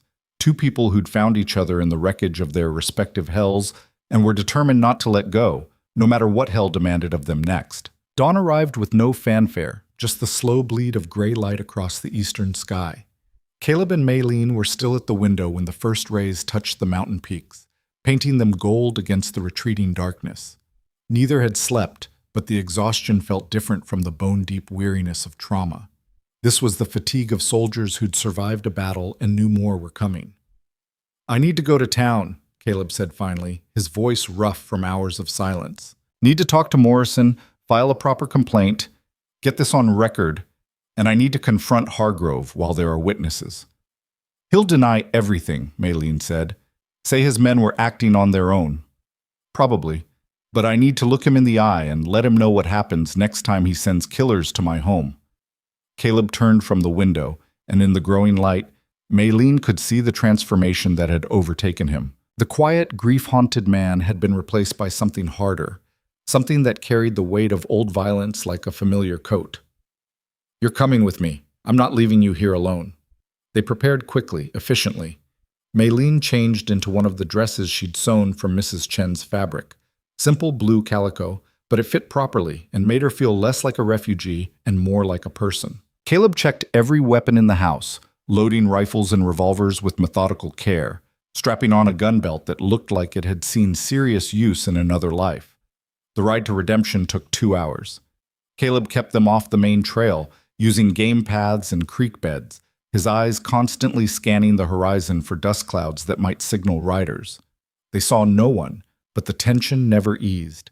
Every shadow held potential threat, every rock outcropping a possible ambush site. Redemption looked the same as it had on that day weeks ago when Caleb had bought Maylene's freedom for $1, dusty, sun-beaten, clinging to existence through sheer, stubborn will. But now Maylene saw it differently. She'd learned the names of the people behind the windows, knew which shopkeepers were kind and which averted their eyes from trouble. This was no longer just a place of terror and auction blocks. It was something more complicated.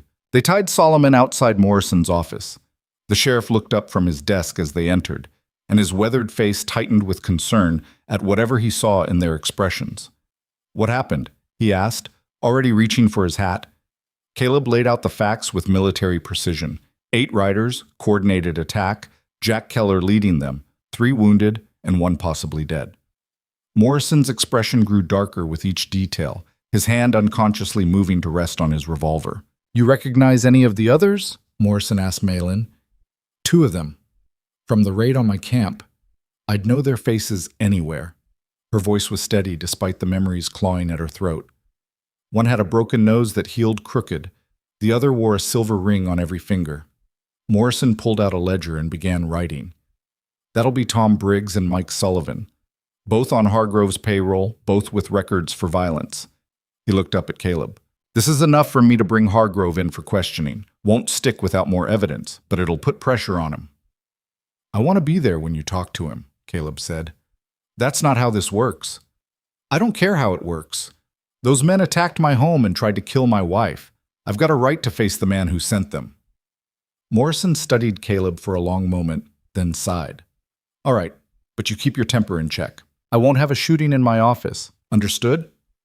They found Hargrove at the Redemption Hotel, holding court in the dining room over a breakfast that could have fed a family for a week. He was surrounded by his usual entourage, hangers-on and lackeys who laughed at his jokes and agreed with his pronouncements. When Morrison walked in with Caleb and Maylene behind him, the laughter died like a candle in the wind. Hargrove's face went through several expressions in rapid succession: surprise, calculation, and finally a practiced mask of confused innocence. "Sheriff Morrison, Mr. Mercer, and the lovely Mrs. Mercer, to what do I owe this unexpected pleasure?" "Cut the act, Cyrus," Morrison said, his voice hard.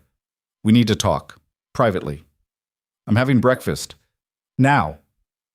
Something in Morrison's tone made even Hargrove pause. He dabbed his mouth with a napkin and stood slowly, his bulk seeming to fill the room. Of course, Sheriff. Always happy to cooperate with the law. His eyes slid to Maylene, and she saw naked calculation there, a predator sizing up prey. Though I'm not sure why a simple conversation requires an audience. They moved to a private room at the back of the hotel, a space used for business negotiations and card games. Morrison shut the door firmly and turned to face Hargrove with crossed arms. 8 men attacked the Mercer Ranch yesterday morning, Morrison said without preamble. Armed assault with intent to kidnap or kill. 3 wounded, possibly 1 dead. Multiple witnesses can place Jack Keller at the scene, along with Tom Briggs and Mike Sullivan, all 3 on your payroll. Hargrove's eyebrows climbed toward his hairline in an excellent imitation of shock. That's terrible. Absolutely terrible. Sheriff, I assure you I knew nothing about this. If my men were involved in criminal activity, they were acting entirely without my knowledge or consent. Convenient, Caleb said, his voice dangerously quiet. It's the truth. I run a business, not an army. I can't monitor every action of every employee. Hargrove spread his hands in a gesture of helplessness that would have been convincing if his eyes hadn't been cold as river stones.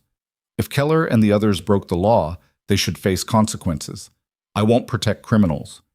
Even when the crime was committed on your orders, Maylene said, speaking for the first time since entering the room. Hargrove's attention snapped to her like a striking snake. Be careful with your accusations, girl. Slander is a serious offense. So is murder. Maylene stepped forward, her hands clenched at her sides but her voice steady. You ordered the raid on my camp. Sent your men dressed as Sioux to kill my family, to kill everyone who knew about the silver my father found. Jack Keller was there. I saw him.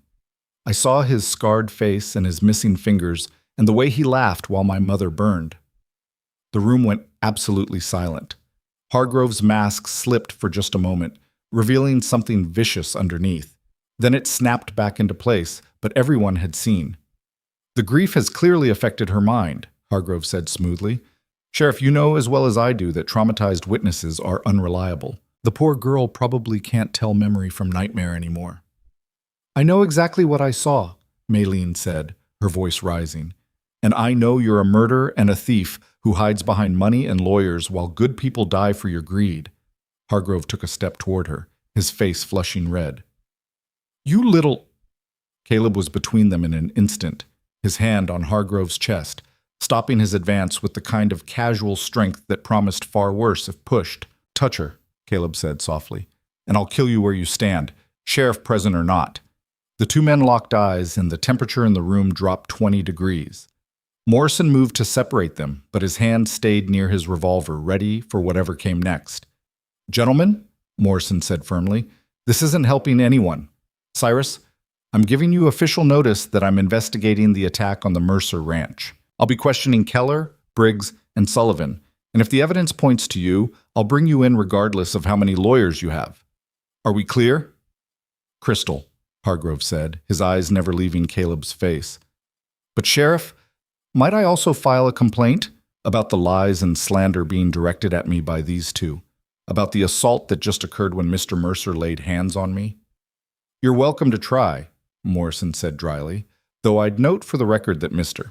Mercer was preventing you from advancing threateningly on his wife, which any judge would consider justified. Hargrove's jaw worked as he swallowed whatever response wanted to come out. Finally, he stepped back, smoothing his vest with exaggerated care. This isn't over, he said quietly. You've made a powerful enemy, Mercer, both of you, and powerful enemies have long memories. So do the dead, Maylene said, her voice like ice. My father, my mother, my brother, they remember. And so do I. They left Hargrove standing in the room, his face purple with suppressed rage. Morrison walked them back to his office, his expression troubled. That could have gone better, he said when they were safely behind closed doors. Hargrove's smart enough to distance himself from his men now. Even if I can get confessions from Keller and the others, they'll claim they acted alone. What about the raid on the Chinese camp? Maylene asked. If Jack Keller was there, if I can identify him, your testimony alone won't be enough. Not in a Montana court, not against a white man with Hargrove's resources. Morrison's voice was gentle but firm. I'm sorry, but that's the reality.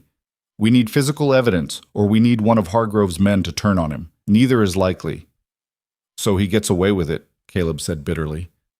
Murder, theft, attempted kidnapping, all of it just disappears because he has money and influence. I didn't say that. I said the law has limits. Morrison leaned against his desk, suddenly looking every one of his years. But there are other kinds of justice. Sometimes the law can't reach where it needs to go, and good people have to find other ways to balance the scales. The implication hung heavy in the air. Caleb and Morrison looked at each other with the understanding of men who'd both seen the world's darker corners and knew that righteousness didn't always come wrapped in badges and warrants. I appreciate the advice, Sheriff, Caleb said carefully. Wasn't advice, just an old man thinking out loud. Morrison straightened and moved to open the door. Now get out of my office. And Caleb, watch your back. Hargrove's cornered now, and cornered animals are the most dangerous kind. They stopped at the general store for supplies, ammunition mostly, along with flour and coffee and other staples. The proprietor, a nervous man named Henderson, served them quickly and took their money without meeting their eyes. Word of the confrontation had already spread, as news always did in small towns, and people were choosing sides with the self-preservation instinct of those who lived too close to power. Mrs. Chen found them as they were loading supplies onto Solomon. She pressed a wrapped package into Maylene's hands and spoke quietly. Bandages and medicine. And a good luck charm my mother gave me when I came to this country. You keep it close. Thank you, Maylene said, surprised to feel tears prickling at her eyes. Kindness, when it came unexpectedly, had a way of breaking through defenses. You be careful, both of you, Mrs. Chen continued, glancing around to make sure no one was listening. Hargrove's already sending men around town, making threats, reminding people who holds the purse strings. Most folks are too scared to help you, but that doesn't mean they don't want to see you win. The ride back to the ranch was tense and watchful. Caleb took a different route than they'd used coming in, following a longer path that offered better sight lines and fewer ambush opportunities. They saw no one, but the silence felt loaded with potential violence. When they finally crested the rise and saw the ranch spread below them, cabin, barn, garden, all still standing despite yesterday's assault, something in Maylene's chest loosened slightly. Home. Somehow, impossibly, this place had become home. They spent the afternoon repairing damage from the attack. Caleb replaced the broken windows while Maylene scrubbed blood from the porch, trying not to think too hard about whose blood it was or whether the man she'd shot had survived. The bullet holes in the walls they left untouched for now. More urgent repairs took precedence. As the sun began its descent toward the mountains, Maylene found Caleb in the barn, checking on the horses. He was brushing Solomon with long, methodical strokes, the kind of mindless physical work that helped settle frayed nerves. What happens now? She asked from the doorway. Caleb continued brushing for a moment before answering. Morrison can't touch Hargrove through legal channels. We both know that. So either we wait for him to make another move, or we make the first move. Yeah. He set down the brush and turned to face her. But I need you to understand what that means. Going after Hargrove directly, outside the law, there's no coming back from that. Even if we survive it, we'd be fugitives. Have to leave Montana, maybe leave the country entirely. Would you? Maylene asked. Leave this place? After everything you've built here? Everything you've lost here? Caleb looked around the barn, at the tools hung neatly on walls, at the stalls he'd rebuilt after the fire, at the evidence of 5 years spent trying to make peace with ghosts. I thought this place was a monument, he said quietly. A memorial to Sarah and Thomas. Thought if I stayed here, kept everything exactly as it was, that somehow they wouldn't really be gone. And now? Now I think they'd want me to live, not just haunt the place where they died, and living might mean leaving. He met her eyes, especially if leaving is the only way to keep you safe. The weight of those words settled between them, an acknowledgement of something neither had been willing to name before. This had stopped being just about protection or convenience or legal shields against predators. Somewhere in the quiet mornings and shared nightmares and moments of sitting together against the darkness, something genuine had taken root.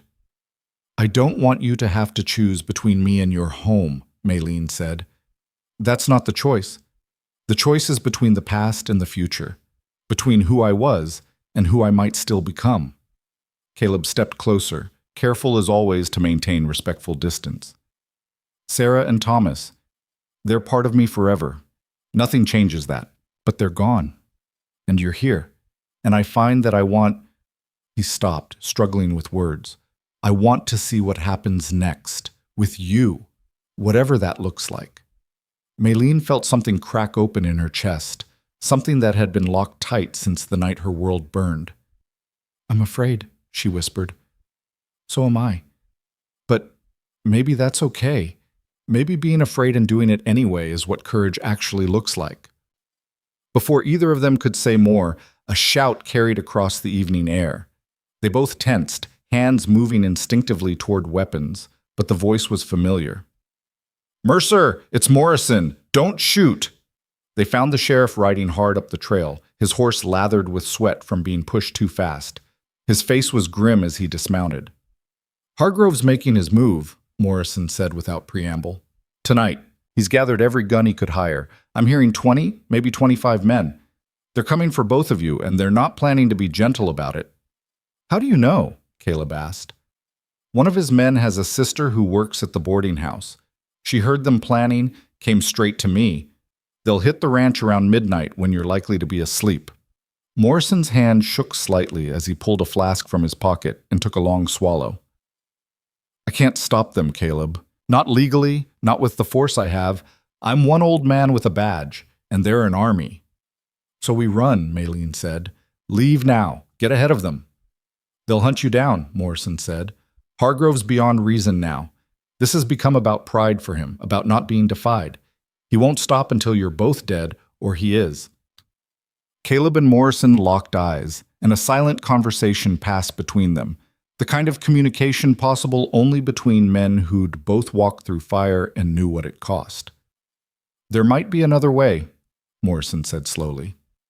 If a citizen came to my office reporting an imminent attack on his property, and if that citizen was deputized to help maintain order, and if in the course of defending his property, certain individuals ended up facing justice, well, that would all be perfectly legal. You're talking about a stand, Caleb said. Here, at the ranch, against 25 men. I'm talking about you having the law on your side for once. Whatever happens tonight, it's self-defense. Morrison pulled a deputy's badge from his pocket and held it out. You'll be acting in an official capacity. So will anyone who helps you. Who's going to help us against those odds? Maylene asked. You'd be surprised, Morrison said. Small towns remember who's helped them and who's hurt them. Hargrove's made a lot of enemies over the years. People he's cheated, threatened, destroyed. Some of them might be ready to even the score if they thought they had legal cover. Over the next 3 hours, as darkness settled over the ranch, they found out Morrison was right. First came the Chen family. Mr. Chen with a rifle that looked older than he was.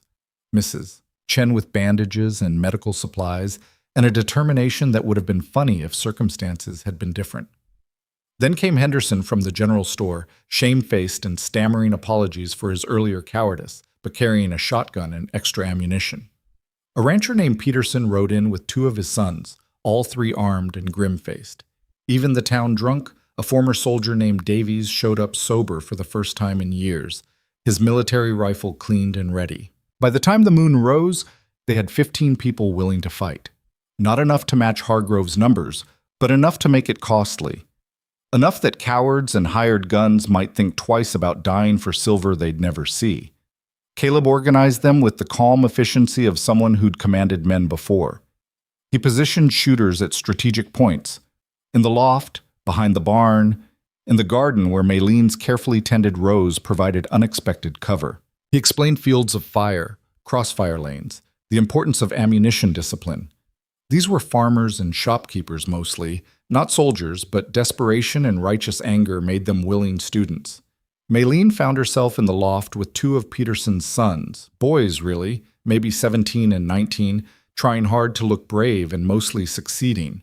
She checked her rifle for the 100th time, making sure the action was smooth, the sights aligned. You scared? The younger boy asked her. Terrified, she admitted. Me too. But my pa says sometimes the right thing to do is also the scariest thing to do, and you just have to do it anyway. Your father's a wise man.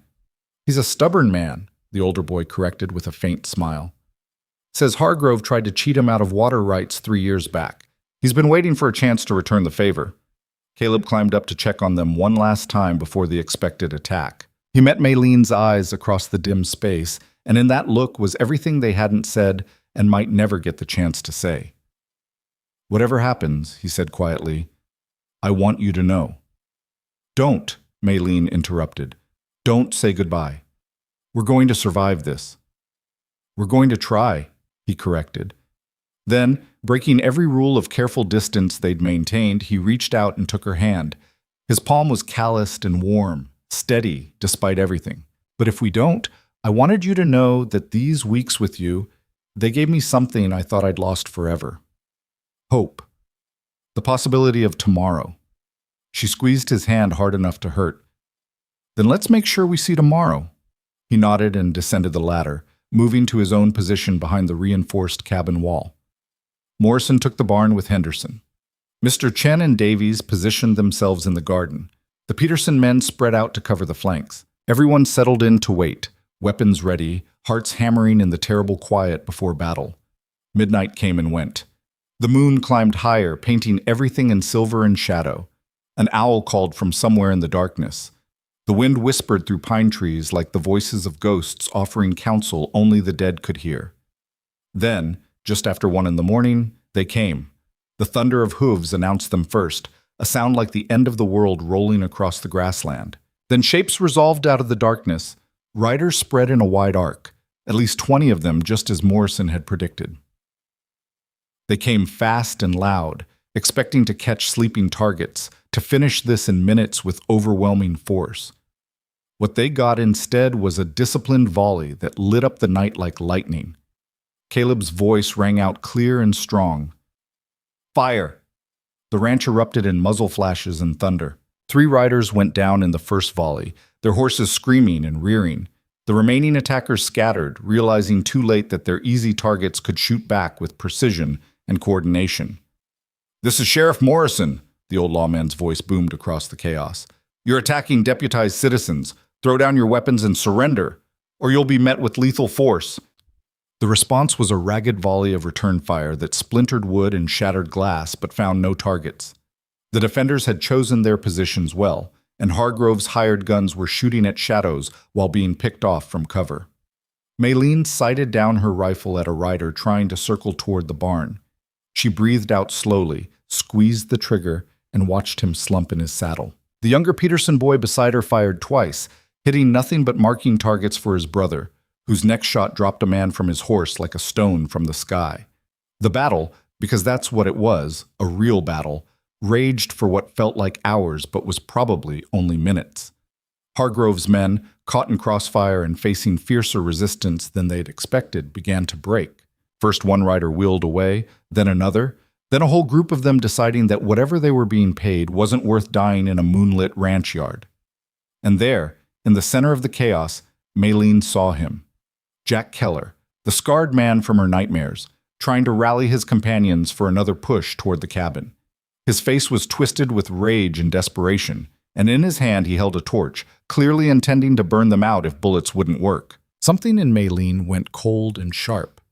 This was the man who'd killed her family, who'd laughed while her mother burned, who'd turned her entire life to ash and thought he could walk away unpunished. She stood, exposing herself to potential fire, and aimed with a steadiness that came from somewhere beyond fear or caution. The rifle cracked, and Jack Keller's torch spun away into the darkness as he grabbed his arm, screaming. But he didn't go down. Wounded and raging, he spurred his horse directly toward the cabin, drawing a revolver with his good hand. Caleb stepped out from behind cover to meet him, his own rifle aimed and steady. "It's over, Keller," Caleb shouted. "Surrender or die." Keller's response was to fire wildly, bullets going wide in his pain and fury. Caleb's rifle spoke once, a single precise shot, and Jack Keller fell backward off his horse and lay still in the dust. The silence that followed was absolute and stunning. The remaining attackers, maybe 8 or 9 left standing, sat frozen on their horses, suddenly realizing how badly this had gone wrong. Bodies littered the ranch yard, wounded men cried out in pain, and Morrison was walking toward them with his revolver drawn and the full authority of the law behind him. Anyone else want to die tonight? The sheriff asked conversationally. Because I've got plenty of witnesses to testify that every man here attacked first and was met with lawful resistance. You can run and I'll hunt you down as fugitives, or you can surrender and maybe, see a judge instead of a hangman. Weapons hit the ground like rain. Men dismounted with their hands raised, the fight gone out of them as thoroughly as water from a cracked bucket. Morrison and his deputized citizens moved among them, binding hands and sorting wounded from dead. In the loft, Maylene slowly lowered her rifle, her entire body beginning to shake now that the adrenaline was fading. The Peterson boys were checking themselves for wounds, amazed to find none. Below, Caleb was already moving among the defenders checking for casualties. Miraculously, incredibly, none of them had been seriously hurt. A graze across Henderson's shoulder, a cut on Davies's forehead from flying splinters, but nothing worse. They'd stood against overwhelming odds and walked away standing. Maylene climbed down from the loft on legs that felt like water. She walked past wounded prisoners and fallen attackers, past Morrison organizing the cleanup, directly to where Caleb stood surveying the damage to his ranch. He turned as she approached, and for a moment they just looked at each other, two people who'd somehow survived impossible odds. Then Maylene did something she'd never thought she'd do again. She stepped forward and let herself be held. Caleb's arms came around her carefully, giving her room to pull away if she wanted, but she didn't want to. She pressed her face against his chest and finally let herself cry.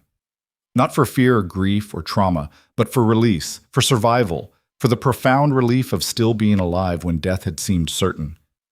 "It's over," Caleb murmured against her hair. "It's really over."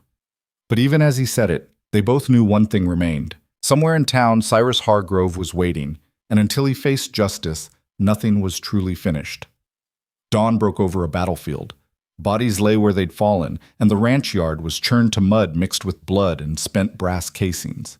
Morrison's prisoners sat in a line against the barn wall, hands bound, faces ranging from sullen defiance to hollow-eyed shock. Some would hang, others might see prison. All of them understood their lives had fundamentally changed in the space of one violent night. Caleb released Maylene gently and stepped back, his hands lingering on her shoulders for just a moment. "We need to finish this," he said quietly. "Hargrove's still out there, and wounded animals are the most dangerous kind." Morrison approached, wiping blood from a cut on his cheek. "Got 3 dead, including Keller. 9 wounded, 6 who surrendered without a scratch. That's 18 total." He looked toward the eastern trail, which means Hargrove held back at least 5 or 6 men, probably kept his best for personal protection, figuring these fools would do the dirty work. Or he knew it was a suicide mission and didn't want to risk his real assets, Caleb said grimly. Either way, he's still dangerous. More than that, he's exposed. Half his men are dead or captured, and they're already starting to talk. Tom Briggs is singing like a canary, trying to cut a deal. He's confirmed Hargrove ordered the raid on the Chinese camp, personally selected the men, even provided disguises to make it look like Sioux work. Morrison's weathered face was fierce with satisfaction. "I've got enough to arrest him now. Enough to make charges stick, even with his lawyers." "He'll run," Maylene said. "A man like that won't face justice willingly." "Let him try. I've already sent word to the marshal in Helena. Every lawman in the territory will be watching for him." Morrison pulled out his pocket watch and checked the time. "Sun's up. Time to go collect our man." They rode for redemption in force. Morrison, Caleb, Maylene, and 6 of the deputized citizens who'd fought through the night. The rest stayed behind to guard prisoners and tend wounded. The ride felt surreal, almost dreamlike, as exhaustion and relief mixed with the anticipation of unfinished business. The town was just waking when they arrived, shopkeepers sweeping stoops and families beginning their daily routines.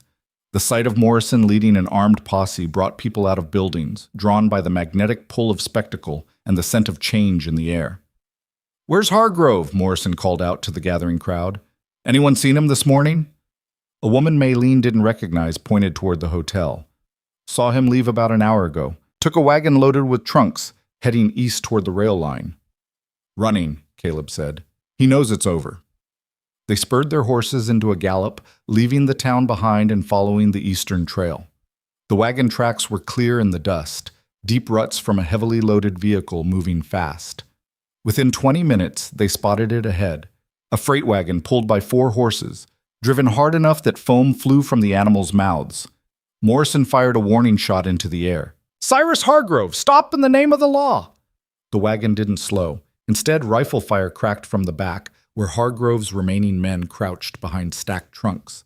Bullets kicked up dust around the pursuing riders, forcing them to spread out and take cover behind rocks and scrub. "Stubborn fool," Morrison muttered, dismounting and taking position behind a boulder. "He's only making this worse for himself." Caleb moved fluidly, using the terrain like a man born to it. He worked his way up the left flank while Peterson and his sons covered the right. Morrison laid down suppressing fire from the center, keeping Hargrove's men pinned. Maylene stayed with the horses, rifle ready, watching for any attempted escape. The wagon had stopped now, the driver realizing they couldn't outrun bullets and choosing to make a stand instead. It was a poor defensive position, out in the open with limited cover, but desperation made men stupid. "Last chance, Hargrove!" Morrison shouted. "Throw out your weapons and surrender. You're under arrest for murder, conspiracy to commit murder, theft, and about a dozen other charges." "Go to hell, Morrison," Hargrove's voice boomed back, thick with rage and fear. "You think I'll spend my life in a cage? I built this territory. I made redemption what it is. You're nothing without men like me." "Men like you are exactly what's wrong with this territory," Morrison replied. "Now you can come out on your feet or be carried out on your back, but either way, you're coming out." The answer was more rifle fire, wild and desperate.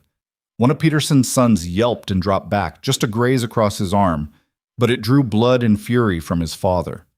The old rancher's return fire was precise and angry, splintering wood from the wagon bed. Caleb had worked his way close enough now to see into the wagon. 3 men besides Hargrove, all armed, all looking more scared than dangerous. These were the men who'd stayed behind last night, the ones Hargrove had kept in reserve. They'd probably thought they were the smart ones, avoiding the suicide mission. Now they were realizing there was no such thing as smart when you worked for a man like Cyrus Hargrove.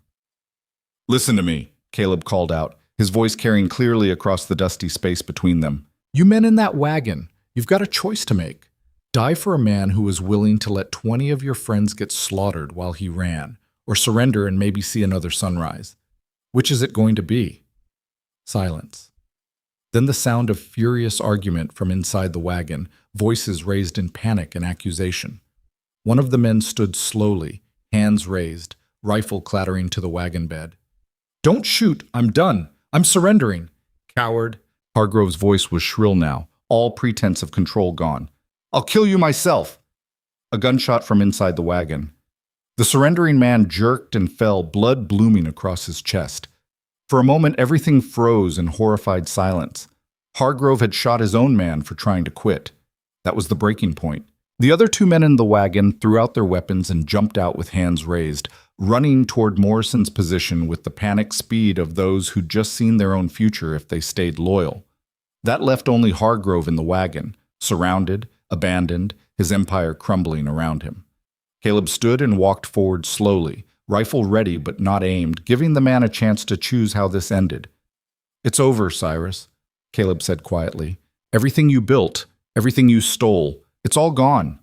You can face it with whatever dignity you have left, or you can make me kill you. Your choice." Hargrove appeared from behind the trunks, his expensive suit torn and dusty, his face streaked with sweat and dirt.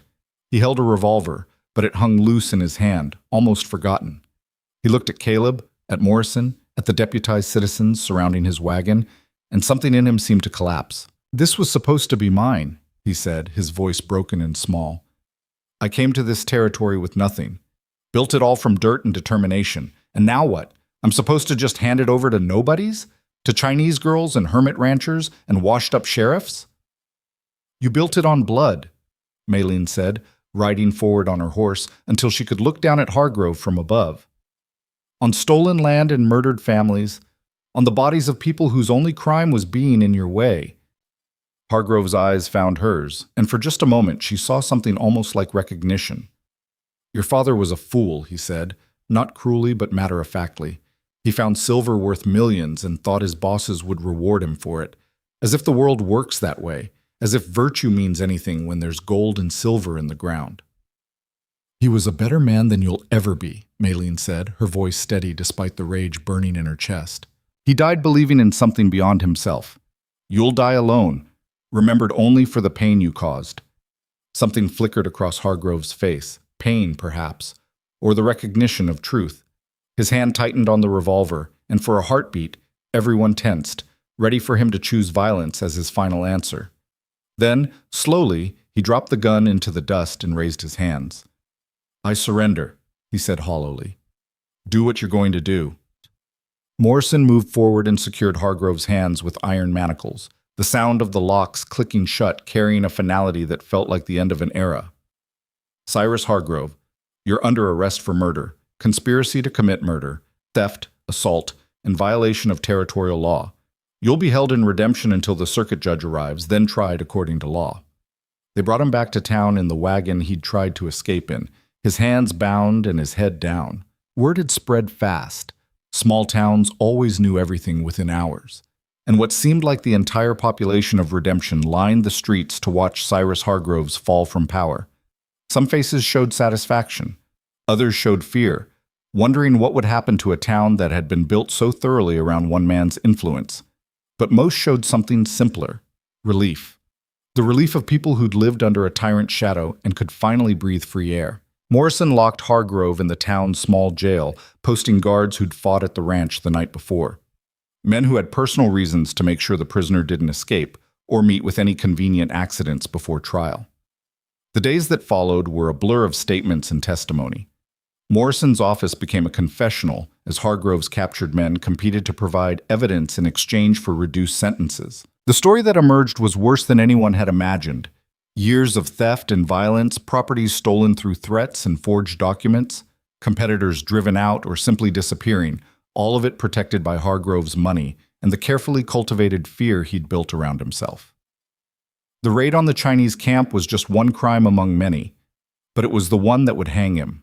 Tom Briggs provided detailed testimony about how Hargrove had learned of the silver discovery, how he'd ordered the massacre to prevent claims against what he considered his territory, how he'd personally selected the men and paid them extra for their silence. "Why did you finally talk?" Morrison asked Briggs during one interview. "Why betray a man you worked for all these years?" Briggs, his arm bandaged from the ranch battle, shook his head wearily. "Because I saw Jack Keller die for him. Saw good men, well, maybe not good, but men I knew, throw their lives away for his greed, and I realized he'd have done the same to me without a second thought. That kind of loyalty only goes one way, and I'm tired of being on the losing end of it." Maylene was called to give testimony about the raid, about identifying Keller and the others, about what her father had told her before he died. It was the hardest thing she'd ever done, speaking those memories aloud in a room full of strangers, watching a clerk write down her words like they were just facts, rather than the worst moments of her life. Caleb sat beside her through all of it, a silent presence that made the unbearable almost bearable. When her voice failed, when the tears came despite her best efforts to remain strong, he was there with a handkerchief and a gentle hand on her shoulder. The circuit judge arrived 2 weeks after Hargrove's arrest, a stern woman named Judge Margaret Blackwood, who had a reputation for fairness and an absolute intolerance for corruption. She took one look at the evidence Morrison had compiled and scheduled a trial for the following week. The trial itself lasted 3 days. Hargrove's lawyers, expensive men from Helena, did their best to create reasonable doubt, to paint their client as a successful businessman maligned by jealous competitors and unreliable witnesses. But the evidence was overwhelming, and Tom Briggs's testimony was devastating in its detail. On the third day, the jury deliberated for less than 2 hours before returning with their verdict: guilty on all counts.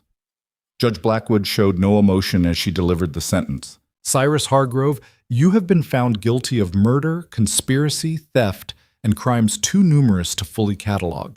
For these crimes, you are sentenced to hang by the neck until dead, sentenced to be carried out 1 week from today."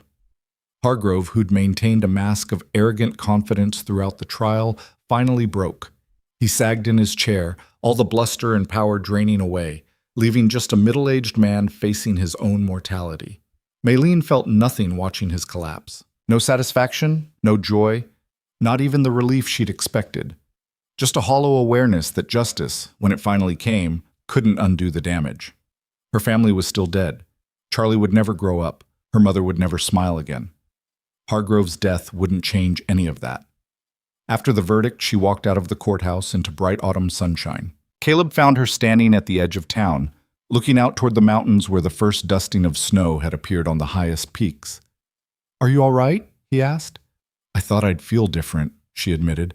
"Thought justice would feel like, I don't know, something more, something that mattered."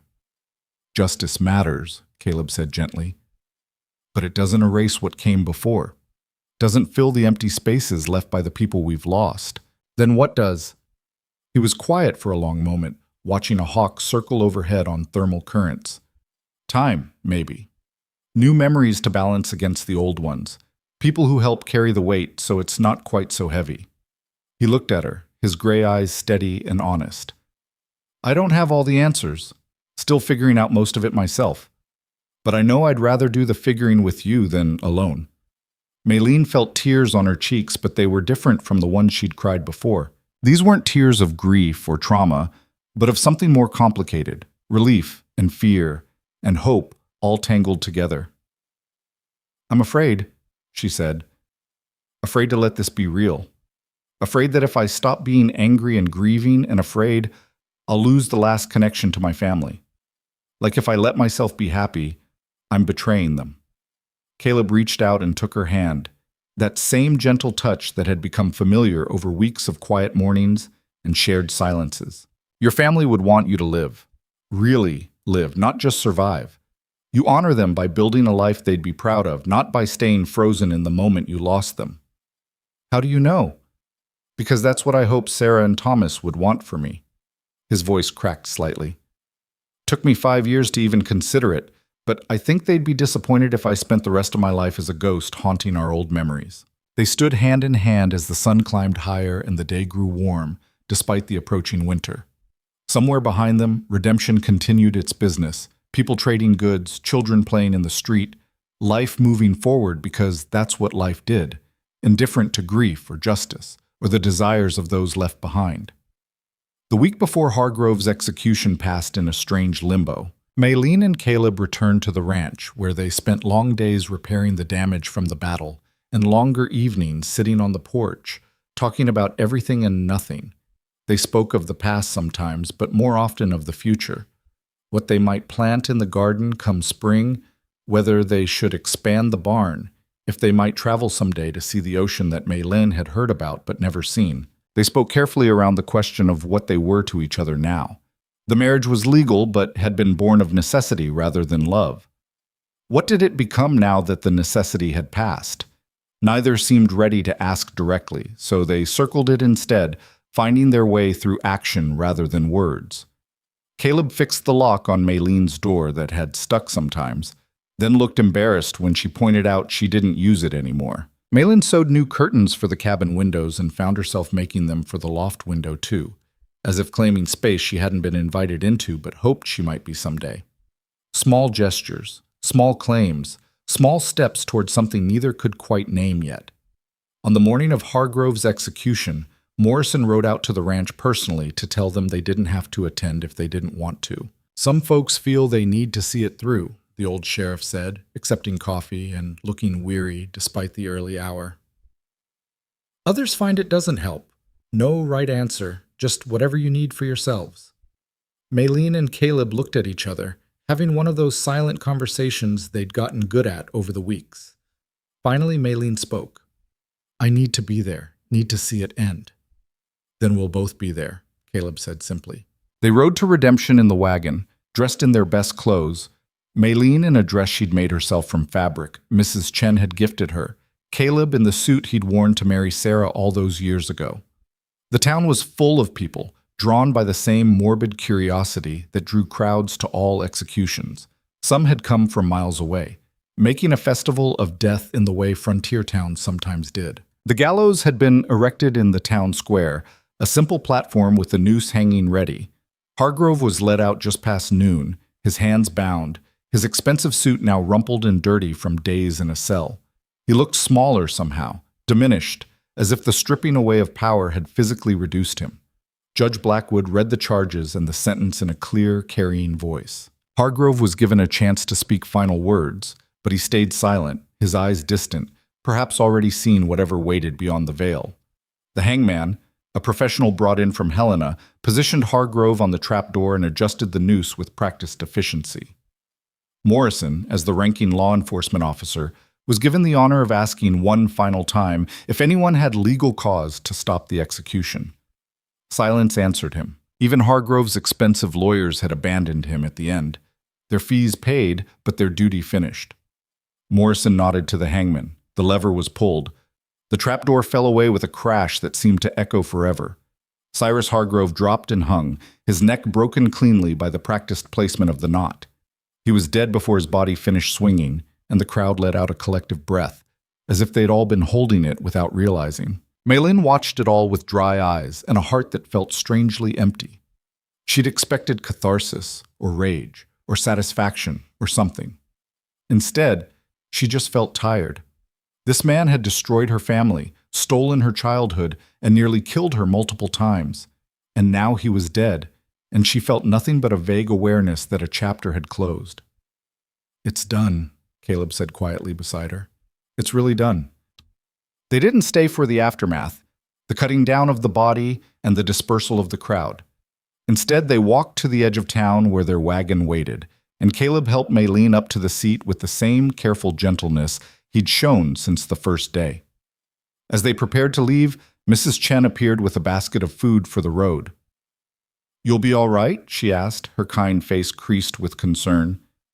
"I think so," Maylene said, surprised to realize it was true. Eventually. "Good.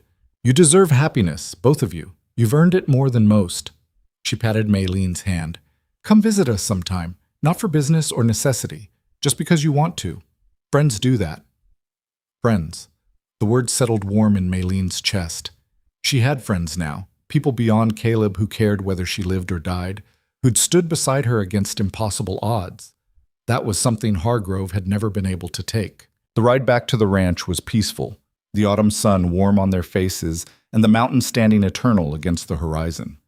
As they crested the final rise and saw the cabin below, home, undeniably home now, Caleb pulled the wagon to a stop.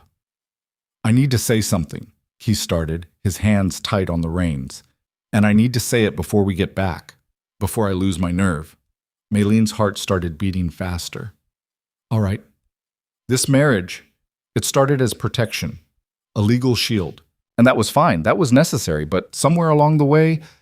He stopped, struggling with words. "Somewhere along the way, it became more. At least for me.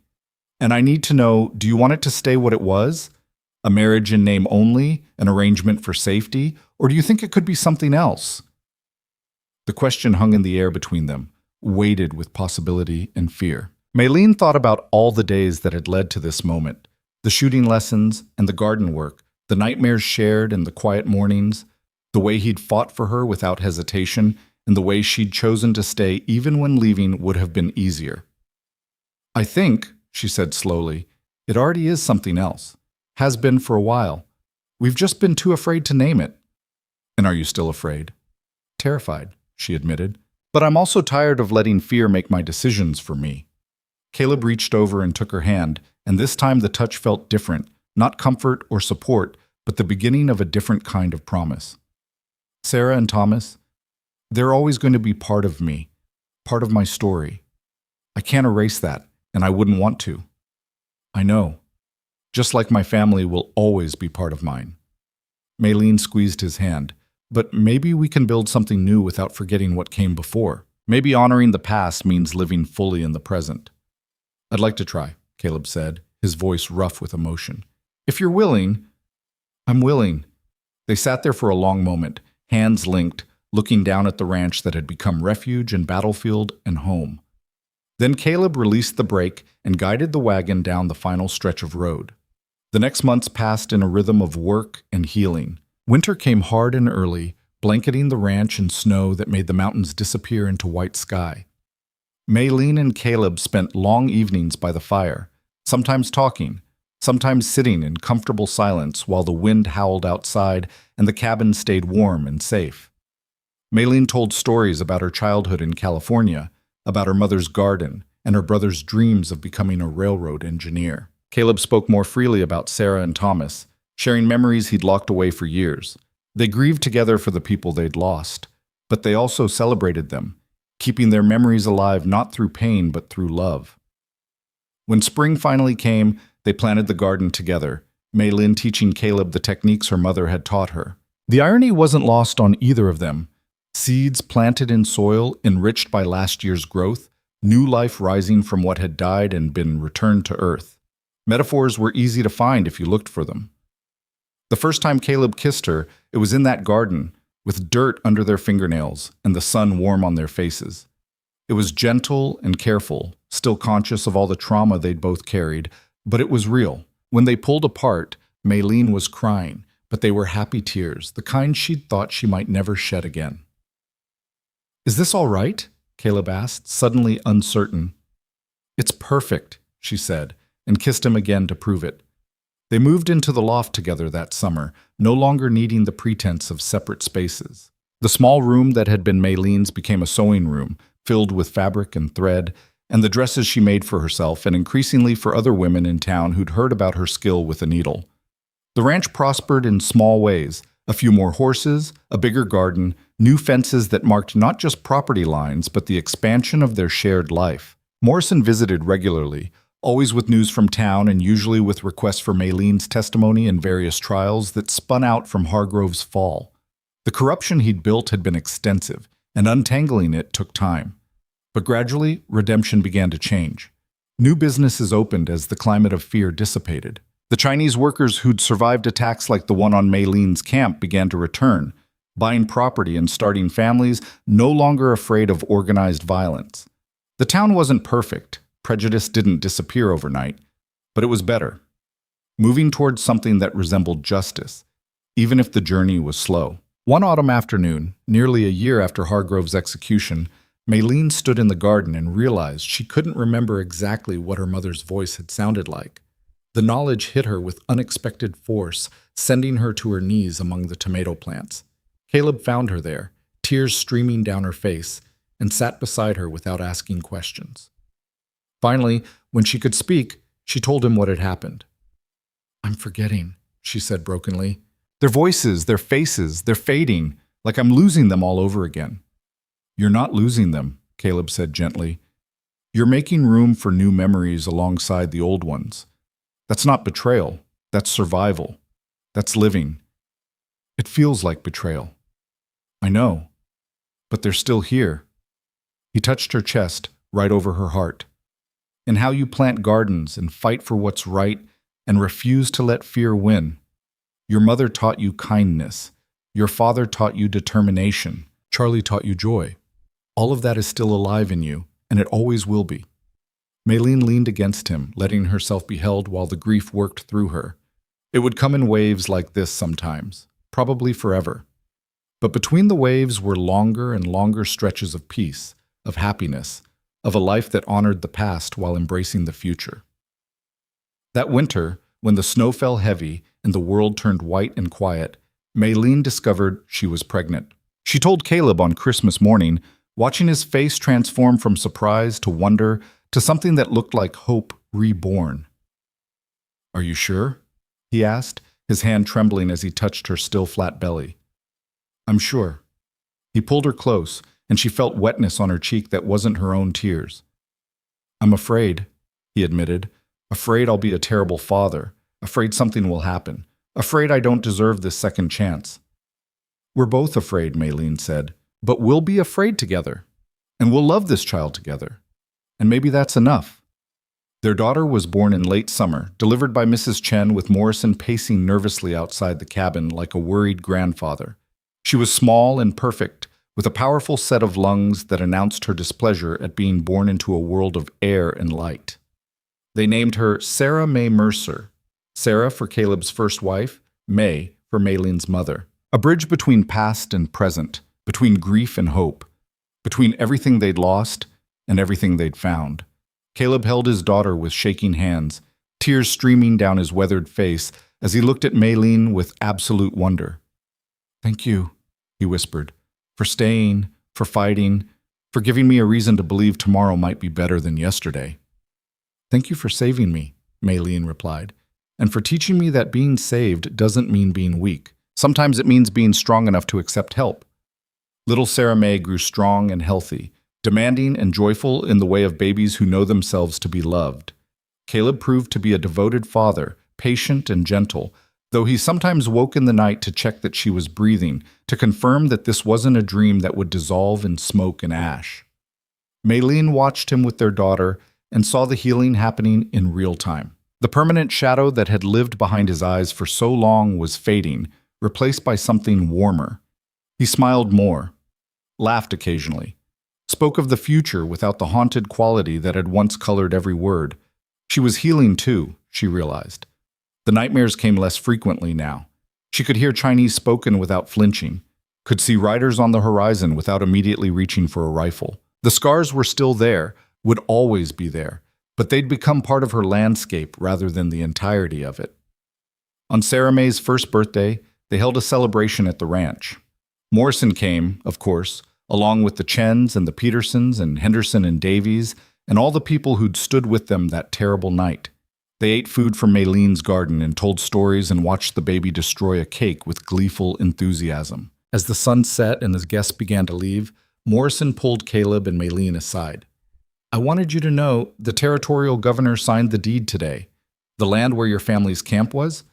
It's officially yours now, Maylene. Every acre your father worked, everything they died protecting. It's yours." Maylene felt her breath catch. "The silver?" "Still there, according to the survey. Probably worth more than any of us can imagine. You're a wealthy woman now, or will be once we get the legal work done." She looked at Caleb, who squeezed her hand. "What do you want to do?" he asked. Maylene thought about it, about money and power and all the things men like Hargrove had killed for, about what her father had hoped the silver would mean and what it had actually cost, about the difference between wealth and richness, between having everything and having enough. "I want to build something," she said finally.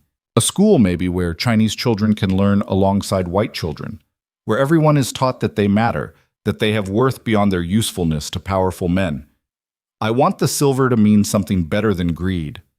Morrison smiled, his weathered face creasing with approval. "Your father would be proud."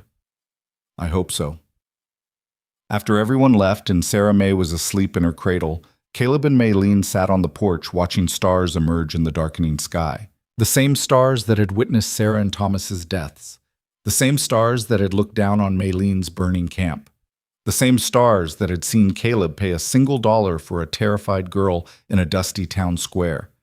The stars that had seen all of it and remained constant, reminding them that individual suffering and joy were part of something larger, something that continued whether any of them survived or not. "Do you ever regret it?"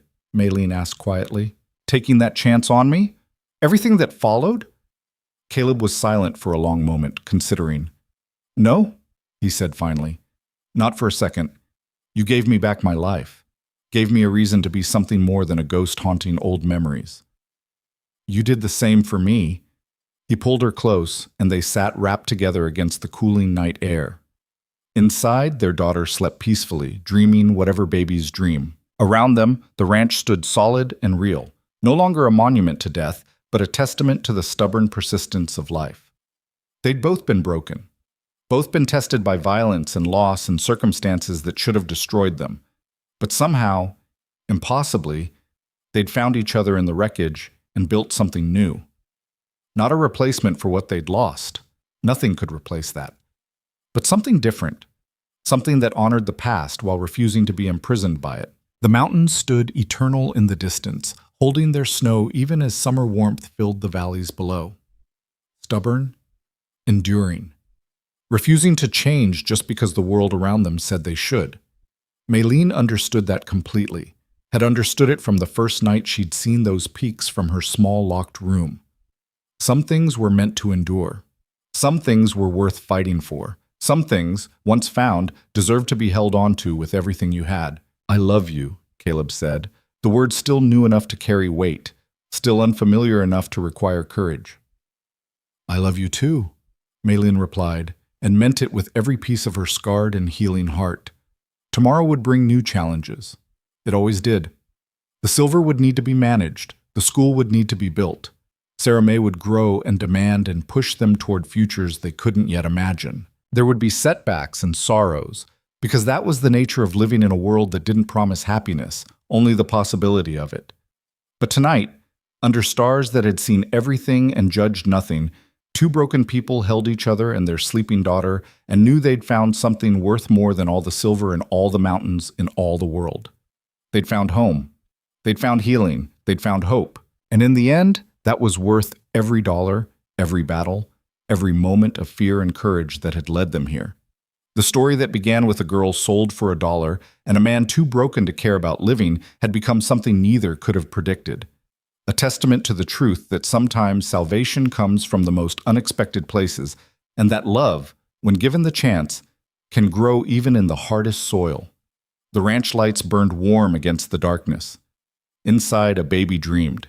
Outside, two people who'd learned to carry impossible weight sat together and watched the stars wheel overhead in their ancient patterns, marking time for a world that continued to spin despite everything, offering new mornings to those brave enough to face them.